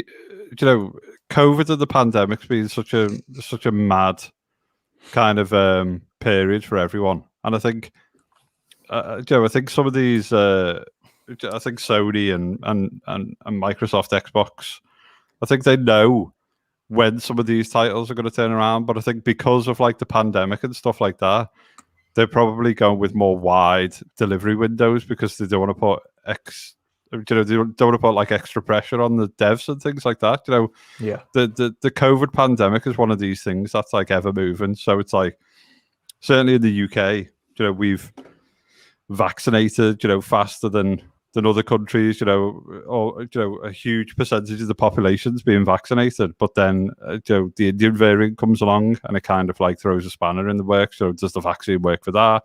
It's starting to kind of like increase cases and things, and we're going to have this until such a time as there's a complete and utter global control on what's happening with COVID and stuff like that. So I think some of it is actually, instead of turning around and going, right, it's been delayed from a November launch and it's definitely going to be March, let's give ourselves a little bit more time, let's give ourselves a little bit more of a wider window, just to alleviate some of that pressure, because those developers will be feeling that pressure. The other thing as well is Sony are masters, and I've said this time and time again, Sony are masters of the vertical slice. Sony, and I'm speaking from first-hand experience. I'm sure you're right, from God of War as well. God of War was exactly the same thing. That was a vertical slice that wasn't actually in the game. They just released one for the purpose of showcasing. Yeah, I'm sure Xbox and Nintendo and other developers and publishers do the same. But it's ingrained in Sony's DNA. We used to have to take a snapshot of the build that we were working on. Then we'd have a team working for months on a vertical slice, which would be shown for 10 minutes, but that takes the team away from delivering the game for months at a time. So I'm not saying it's right or wrong to do that, but it's ingrained into Sony's DNA to show something when the vertical slice has been polished to bits. And the one thing you kind of then get drawn into, and it's obviously, we're talking about Archie was talking about gamers before, and gamers are understanding and they want the best version of a game possible and stuff like that. But you've got the large percentage of loudmouths who use any of these little things, and I think Xbox are certainly a bit more cautious of the downgrade story. And Sony's had bashing in the past. I'm not saying deservedly so, but Sony have had bashing in the past where the vertical slice is so polished, or they've put so much time and effort into a vertical slice that it's running on the highest end PC they could stick it on, or whatever it may be. That when the finished products come along, and obviously the game is much bigger and it's using more resources and so on and so forth, they've had to make artistic decisions, and they've had to tweak things, and then you get kind of the idiots who are this is being downgraded, it's not what you promised, and so on and so forth. But I think Sony's brand kind of manages and buffers those type of things, because Sony is PlayStation is the brand that it is. I think Xbox, as monumental as they are and the growth that we're seeing, I think probably are still a little bit cautious of the kind of what happened with Halo, what's happened with other things in the past, and I think they feel that the kind of power narrative and stuff like that may be damaged a little bit more by it's being downgraded, or it's not as good, or this, that, the other. And I'm not saying that they need to be a little bit more braver on some of these things. And I think Bethesda are a different kettle of fish, and I think the fact that Xbox and Bethesda are going to stand hand in hand, share a stage, that's more of a statement than what games they're going to show, because that's them saying Bethesda is now Xbox, and what Phil said, that this stuff is only going to be consumed on an Xbox, or where Game Pass is, or the Xbox ecosystem.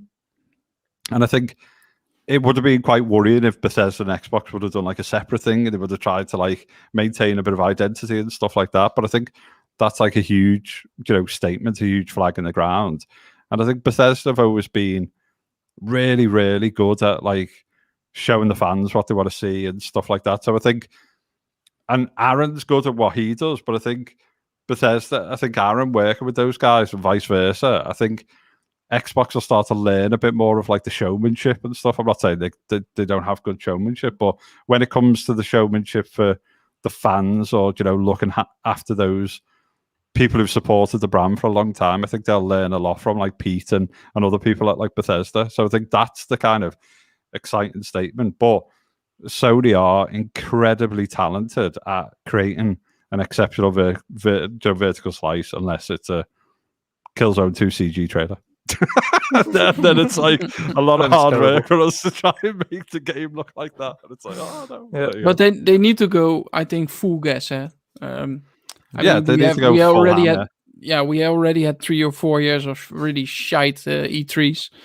So I expect them now, and I want them to fully blow us away. No excuses. You have so many bloody studios. We're working on so many bloody games.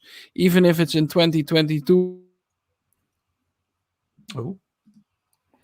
Oh, the power of There Xbox is gameplay, loaded. there is footage, the damn games, even the ones that are in 22 releasing. Fuck it, we need some good shit. We are eager to see it. We only hear investments, studios, talents, this, talents, that. Okay, show us the damn stuff. I think the Show one good us thing, the damn game. the good thing that I've kind of took away from that is it's a 90-minute show, but of course it's stating there that it's what's coming out of the game lineup coming out of the partnership, as well as incredible games coming to Xbox this holiday, and then upcoming releases on Xbox, Game Pass, and more. So I think this particular show specifically will be arched around games coming out over the next 12 months, let's say 12 to 18 months, with potentially some little surprises showing, oh, this one's in development, or this one's blah, blah, blah, but focused mainly on the stuff we can get our hands on within the next 12 months, which is going to be a positive for us because it's games that we're expecting. What could be a negative, and obviously we've got to take the positives with the negatives, is that are they going to show more of their future stuff on here, or are they not? Are they going to focus mainly on the stuff we're going to, for instance, stuff we're going to get our hands on, really focus on that on this 90-minute show within the next 12 months, and then leave stuff that's further out to next year, and then discuss it when they've got more to show for them things that are further out then. There's two ways we can really take that. And again, we'll have to find out on June 13th exactly what they do. But that little blurb to me sounds more like they're preparing a show with games that we're going to be able to play within the next, not just this holiday. Obviously, holiday is a long period. But that shows me 2021, 2022, games that we'll be able to play over the next 12 months. I don't know. There's other stuff, isn't there? Like Jason and other people have said, like there's games that they're looking forward to that'll get released this year that we've not even seen. So we're only people are only really kind of thinking about the stuff that we know of. So Xbox could turn around and just go bang, bang, bang, bang, bang, and you can play all these like Joe in the next few months. And I think that Joe, it needs a bit of we need to see like really, highly interesting, polished stuff, even like early stuff, as long as they kind of say, look, this is in development, and they give us an indication of like gameplay and stuff like that. But I mean, what is a kind of successful show for like you guys? If Xbox turned around and went, here's Starfield, and by the way, it's been ready for a year and it's out at Christmas. So is that? I was going to say, for me personally, that's a success. Or a successful show for me personally would be the beginning part of starting off with a bang with an amazing kind of gameplay footage of something. And I've said this before: Hellblade to start off with as a bang. Show some gameplay of Hellblade to start the show. Like, here you go, there's some gameplay footage. Boom, this game's scheduled for release in 2023. Let's say, even if it just said scheduled for release 2023. Brilliant, that'll do. I've got a year that we can focus around. We don't know when in that year, but it's that year. Terrific. Here's some gameplay footage to go with it, and then potentially show some footage of games that are maybe a little bit further out, or even just hints at games that are coming out. Okay, this is this. Announce some stuff, and then do say, even if that's the first 30 minutes of the show is stuff that's further out. And then the meat of the show, the hour, focus on games that are coming out that we'll be able to play within the next 12 months. So have a little half hour packed with stuff that's a little bit further out, and then an hour segment there of games that we know we're going to be playing in the next 12 months. So like you mentioned, they've got games that we haven't actually been told about yet that are meant to be dropping this year. So we'll be obviously show that when it's released. Then we got Halo Infinite. That's gonna have a release date announced. Let's face it, an actual release date, and it'll be the anniversary for Halo. And then the likes of Psychonauts, that'll get a release date. Crossfire, hopefully, that should get its release date if they even bring it back up again, because we've seen it in the past before where they've just not brought a game back up if the development's not going well. But things like that, just show it. Flight Sim, give us an actual definitive release date for that for this year. Well, But whatever Remit's supposed to almost be done, aren't they, with that Crossfire single player campaign at least? So I think that's the rumor. So you can imagine seeing that. You can imagine seeing something with Flight Sim. But I think one of the key things they need to do is, as much as we want to see these third-party games, focus on the first-party stuff we've got in development, because we'll never hear the end of it. And being on an Xbox side, whether or not, of course, you're a fanboy or not, we all know how it works on social media. If Xbox don't showcase first-party stuff and focus primarily on the third-party stuff again, this showcase, it's going to be an absolute war zone on Twitter again.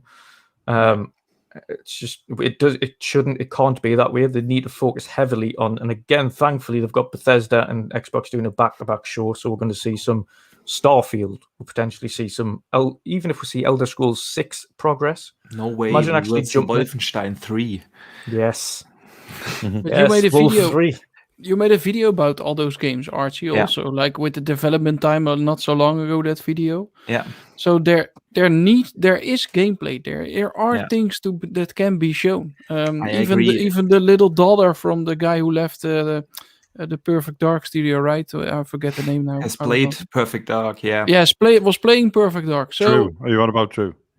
Drew Murray, genau. Drew Murray. Drew Murray. His daughter was playing the game. So come on, guys, it's already now so long in development. At least show us some good stuff. Gameplay, exactly. Yes, it's the basics of those games, right? Yeah. You don't have to you don't have to say, okay, it's releasing then and then, but at least show us what the game is about, even if it's a 5 vertical slice that Chris has mentioned is what you want. And the thing here really is, I'm 100% with you. Like you said, I also explained that in my videos, is if you look at the timeline of some of these games, how long they are in development, even if you take a year out for the pandemic, the games are so long. Fable is now 4.5 years at least in development, at least 4.5 years. After that time, you kind of have to have something to show. If you don't have anything to show after 4.5 years of dev time, then there's something wrong. Correct me if I'm wrong, but then there is something wrong. After 4.5 years, you have to have something to show. And a similar timeline can be applied to a lot of games. Avowed was the reason why Microsoft bought Obsidian in 2018. So at that point, they had to have something to pitch to Microsoft. You're right, because I think the original Avowed trailer, I think it was the Digital Foundry guys or whatever, did an interrogation of that. That people said it was CG, but that little the little kind of spell thing at the end or whatever, that was in game. They looked into it and pixel counted and everything and said that was kind of doing stuff that is in actually in engine and stuff like that. So I agree with you, Archie. Phil's sat down and looked at kind of like Bethesda's and Obsidian's, and he's looked at all of these kind of catalogs, and he will have picked up and played stuff. He will have seen stuff. There's a reason why he wanted, obviously they had a great relationship and throughout the years, but there was a reason he wanted those games to be exclusive to the Xbox Indiana ecosystem. Jones. Indiana Jones, all kinds. And that's what. To come back to Chris's original question, what do I want to consider that press conference a success? Like Dutch said, they will probably focus on that next 12 months till the next E3, what comes out by then. So I don't need Starfield to be announced as a release for this holiday season. I'm okay if they announce it's a spring 2022 release, but they need to show it. They need to give me like 3-4 bangers that I can see with gameplay. Yes. I'm not, and people always misquote me or misunderstand me if I say that, but I don't want to see the Ascent in that show. Or only in a sizzle reel trailer. And even a game like Crossfire X is just not packing the same punch like a Starfield does, or a Hellblade, or a Fable, or a Avowed. It's just not the same. As much as I'm looking, we need to certainly need. Sorry for interrupting there, but you are 100% right. We don't want to see games that are coming out around E3. I don't want to see trailers about the Ascent at E3. We know it's coming out. We've seen gameplay footage. We've seen previews and reviews and things like that. We've seen it now. Don't show us again. We focus on stuff that we don't know of and we haven't seen. Yeah, but it's also the most powerful console that has been made, right? All those marketing slangs and etc. Yeah. Please blow our socks away. Exactly. Just show and it. That is what I want to be to consider to this conference as a success. I want like 3, 4, 5 big bangers with gameplay that just blow me away. Like Hellblade has the potential where I can say, oh, right, that's what you need to play on the most powerful console ever built. I want to see an Avowed to just think, man, I'm going to sink 100 hours into that game. That is a must play. And as much as I'm looking forward to games like Scorn or something like that, those kind of games are not the same. And to be to have a successful conference, you need like 3 to 5 of these kind of where your jaw drops to the floor moments, and then you can easily have 1 or 2 or 3 of these kind of announcements like we are working on a Perfect Dark, it's years out, here's a CGI trailer, and we are all cool with that you can also pack in there if you have like 3 to 5 gameplay bangers in that, and that is for me a success story then. And then of course few release dates. I want to know what can I play in the next couple of 6 to 10 months on my console, and when. Halo, of course. I want Forza Horizon a release date. I want like so I think we're going to see something interesting from Embark Studio. I know kind of they're flying under the radar a bit for some people, but there's a reason why, Phil's been posting pictures of him and Patrick Sutherland. There's something cooking, and I think some of the kind of like there's been some little game bait clips and stuff of what like Embark have been up to, and if you think about that's that's like the like Battlefield guys and some ex-DICE guys and so on and so forth. So I think they're going to be, putting something together spectacular. And obviously, Patrick's a very kind of experienced, entrepreneur and game executive who's been, EA and so on and so forth. So I think there's something really, really interesting cooking there, and they're kind of like staffing up and so on and so forth. And Avalanche Studio as well. The people who did like Mad Max and Just Cause and stuff like that, opening a studio in Liverpool. It's obviously been delayed slightly because of COVID and things like that, but obviously they're expanding for a reason, and obviously tapping into a lot of the talent that's around the city. So I think there's some. That's not me taking away saying I totally agree with you, Archie. Xbox need to show what they're kind of packing in the first party style stuff, but I think there's going to be other games for all gamers, which are going to excite us, which we've not seen anything of, and hopefully we kind of see a mix of some of these things when we get them sooner rather than later. Sorry, drunken Steve.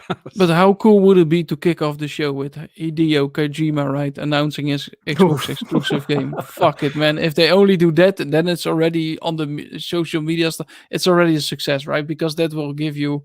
And that is guns blazing, let's say, approach. Yes. And the rest don't matter anymore. Of course, we fans, we want more, of course. But can you imagine if they kick off with that, guys? For fuck's sake. That would be insane. There's got to be some surprises. Knocking about, doesn't there? Definitely. Definitely. I think what people really don't look at, pardon me, one last thing on the surprise thing is on the Bethesda portfolio, because I think that's where we get the surprises. We probably know about all the other 15 studios that what Microsoft is working on, except maybe for Compulsion, but at least we know that they are working on something. This could be a surprise, but the others, we kind of know what they do. And the Bethesda studios, if they have now this press conference here as a joint conference, it's called Xbox and Bethesda Game Conference. So Bethesda had something in mind for their own conference, and you don't fill a press conference at E3 with just Starfield. So they have to have at least 2 other bigger games coming, and I think that's where the surprises come in, Chris. Yeah, I completely agree. It's stuff that no one knows about. Shom, you've been a little bit quiet, brother. What's your thoughts on E3? What would make it a success for you then, following this announcement that it's a 90-minute show focused on games that we'll be able to play this holiday? What would make it a success for you? I think pretty much what everybody's brought up. We need to see gameplay. That has been one of the weakest things that Xbox keep giving us, is these CGI trailers or these, splash screens and whatnot. Yeah. We need to see gameplay. It's the reason we buy consoles is for games, and the reason we get excited is for the gameplay. Especially that's why we all like E3, is because of it's our Christmas. It's what we get excited, it's what we get giddy about. I'm a little bit concerned with it only being 90 minutes with Bethesda being involved. I was hoping it'd be about 2 hours. Yep. But maybe it's they're cutting all the loose crap. I think that on this occasion we might have a case of they have some lesser announcements that they'll be making at Jeff's show. Yeah, that's what I was hoping. They're trimming the fat, and the fat will be at Jeff's show. At Jeff's, and they'll have a nice lean prime steak with all the trimmings. With all the trimmings. To be fair, I mean, sometimes those like Ubisoft shows that go on for like hours just start. Yeah. So yeah, I agree with you. I hope they're kind of trimming the fat, so to speak. I just want a big tomahawk steak of an E3. And no burgers. No burgers, is it? I mean, I love burgers, but sometimes you just want a big tomahawk with a bit of rosemary and garlic sauce on it, and no slaw, no slaw on the sides. And I completely agree. And obviously, those trimmings, by the sounds of things, so hopefully those trimmings will be going to Jeff, and Jeff can have the trimmings, and the main meat of the show, your steak, is the Xbox conference, and hopefully that is the case. Yeah, Xbox needs to go onto the carnivore diet. But yeah, I think that's the main thing, is we're seeing stuff that's coming out within the next 12 to 18 months. We're seeing gameplay, and that gameplay won't be downgraded significantly. I know that downgrades do happen and things like that, but we're not getting a Watch Dogs 1-esque downgrade with things. Yeah. Although I did see that. Did you see that thing with the Hellblade in the clouds? Yes. Yeah, lovely. And then there was one guy saying downgrade confirmed, and it's just like, how can you downgrade a game that hasn't been shown? Yeah. When he was like, Red Dead Redemption did clouds and all of this. Oh god, yeah. Oh my god. And even people like John and Alex and stuff from DF were just like, this is some of the best, most impressive volumetric clouds and stuff we've ever seen and stuff, because they were trying to talk about it from a technical perspective as well. Yeah. They were saying, listen, yes, it's been done before, but often it's not to the same quality because it doesn't break up anywhere near as quick as it should do, and it starts leaving artifacts. And well, the thing is, as well, as that person's obviously not even seen Flight Sim, ultra settings on a PC in the clouds there that are kind of driven by real world weather data and stuff. Well, that's it, because I don't know why people drool over Sea of Thieves Sea, because Zelda Ocarina of Time had water as well. Yeah, it's just that's exactly. Yeah, you're right. That is their perspective at looking at things. Oh well, this game had water too, but that's not the point. Like Sea of Thieves had some of the most beautiful looking water that you've seen in a video game. It still is. Especially at 60 now and 4K and stuff. It just looks insane. Sea of Thieves. Yeah. Oh, one of the best looking games out there, to be honest. It's because of the different variations of the water kind of colors and things as well that you get. Like you go into the shallower tropical areas and it's like a bright blue, like as if you're in the Caribbean. Then some of the areas are deep and dark, and then in a storm it's worse again, and again it's much heavier, and it's just unbelievable the sea and the quality and things like that. The physics as well. The physics of it all. Yeah. It's just so impressive. So impressive. So I think we've pretty much. I know actually before we go, because I know you wanted to cover this very briefly, Shom. DRM, Digital Rights Management. Go on, let's have your You know what grinds my gears moment? See if I can remember it now. That was like a lifetime ago, and I've aged by 2 hours since I was thinking about it. I've lost at least 15 brain cells. He's drunk again, guys. I'm not. I'm drinking sparkling water with a hint of lemon and lime. Yeah, but that's the mistake. No calories, no sugar. I'm not even on a sugar high. No, apparently, I think Art can probably correct me in any mistakes I make. Is somebody was complaining or saying that the Xbox had a fundamentally flawing DRM in it, and it's all centered around smart delivery and back compat upgrades.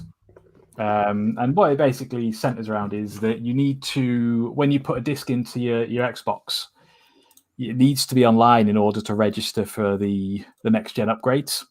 Yeah. Which is, you need the internet, which is a form of DRM. But once you've done that first thing and downloaded it, then you can play it offline and things like that. People say, this person was saying you can't play any Xbox games offline, which is untrue. I've got the guy that I game share with me with once every year or two. He's family own a farmhouse in France, I think, that doesn't have the internet. So he'll revert his console back to his home console and he can play offline. It's simple as. So yeah, I think that's mainly what I was getting annoyed at. Is just general spread of misinformation. And then you get people like IGN pick up on these things without actually doing the research themselves. They just go straight to this person who's bitching about something and write an article about it rather than reaching out, finding out for themselves, plugging it in, turning, get it off the internet. Does it actually work? Yeah, it does. End of story. It's not like IGN to make fatal mistakes about things, cough, Halo, cough. Water. Obviously releasing articles before they've actually done research. But unfortunately, it's just one of them things these days, isn't it? It's DRM, and what I've kind of put it in there, people have to remember we're in a completely different area to anywhere near what we used to be. DRM is a digital rights management, is an IP protection for developers, publishers, and platform holders to make sure their games are not being copyrighted.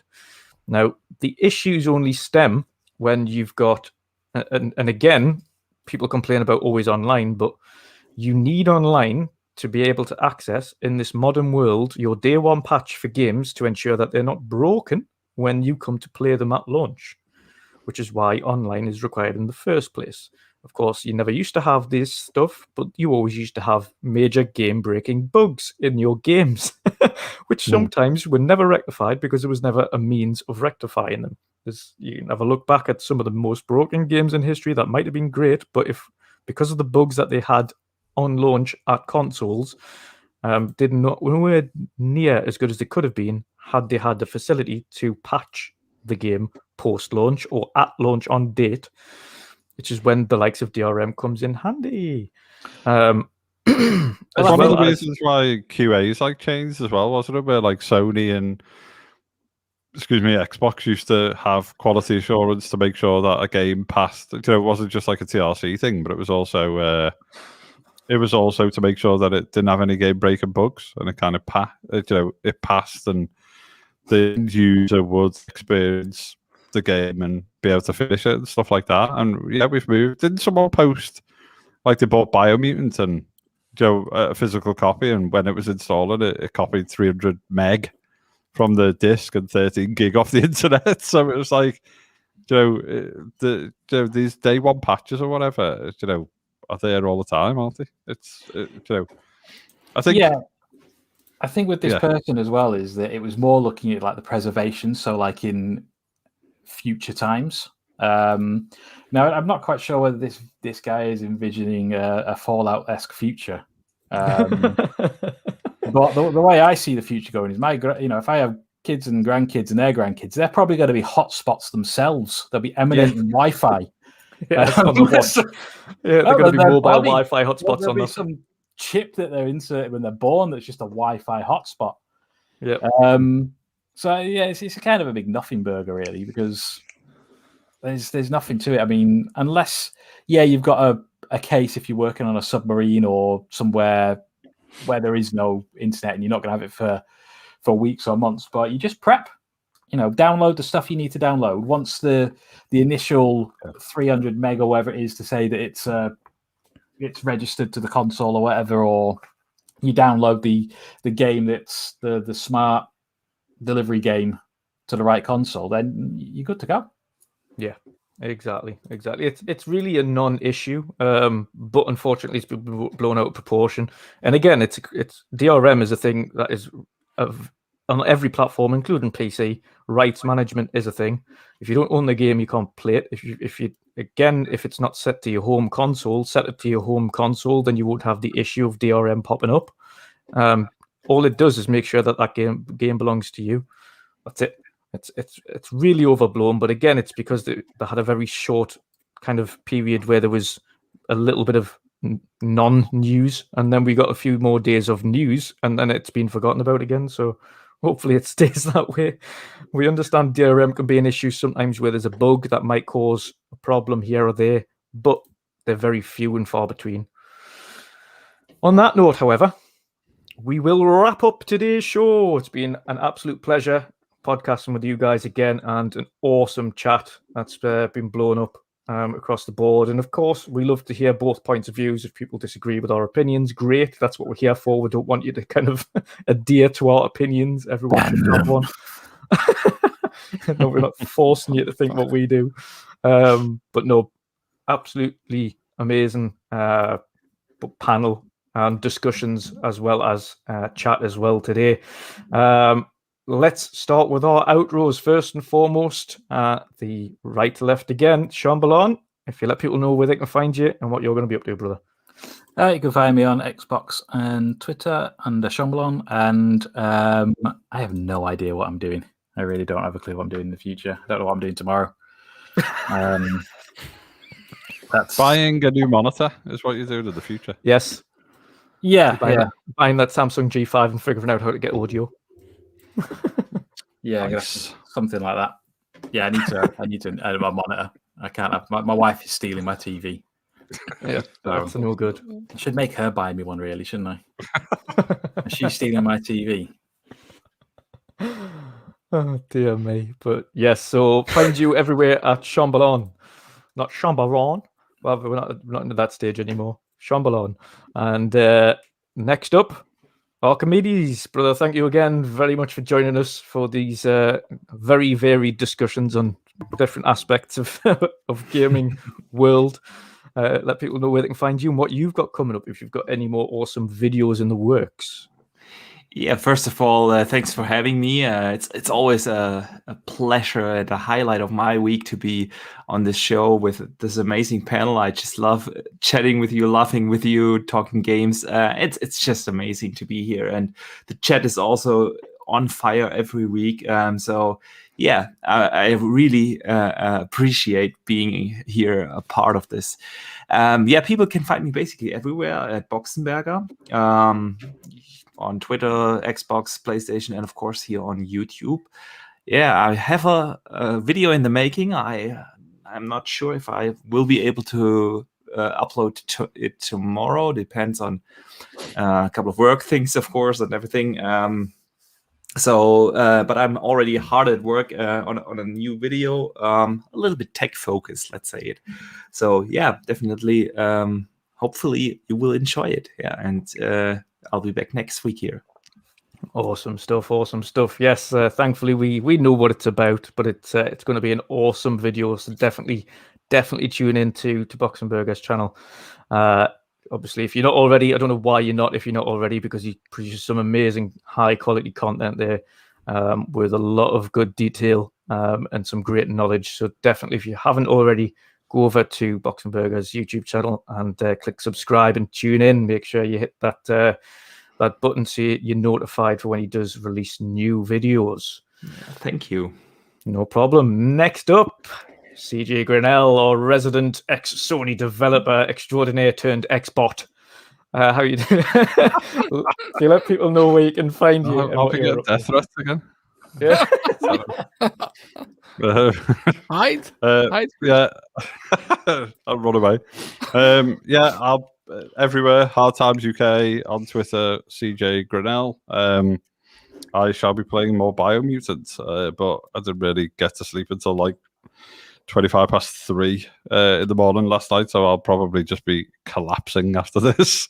But that was great to see everyone in the chat. Obviously, love doing the show with you guys. We have some good laughs, and it gives me something to look forward to on a Wednesday. So thank you for having me, as always. Our pleasure. Our pleasure.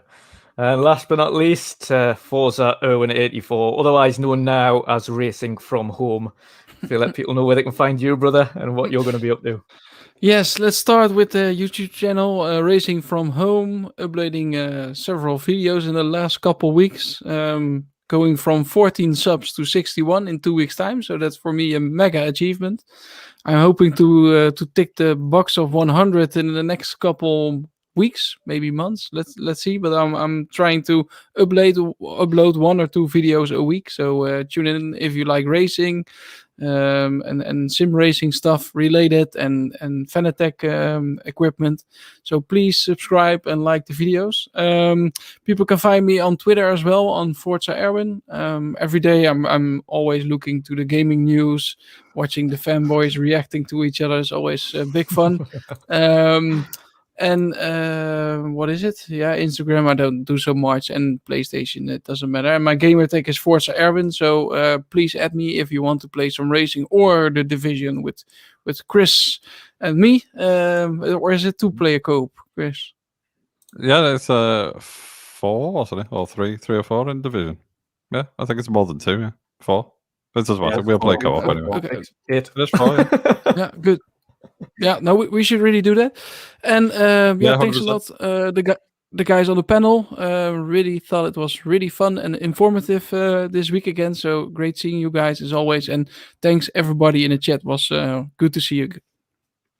Yeah, good to see you. Absolutely awesome. Absolutely awesome. Again, and a huge thank you from myself as well to everybody, not only the panel members, but to everybody in the chat. You've been absolutely awesome and are absolutely awesome every week. If you want to sign up to support us a little bit more, of course, we do have a Patreon where you can get access to new videos before they go live to the public. So you can see things first, early access, as well as help shape the YouTube channel and the channel as itself and its future. We include you in polls and ask for your suggestions on things we can do, whether that be merchandise or new content or anything like that. So certainly get involved if you want to support us further and of course help us grow this channel and grow as a family. Thank you ever so much to everybody again, and I will see you again next week. Goodbye, everybody. Thanks all. Yes, guys. Ta-ta. Yes. Bye.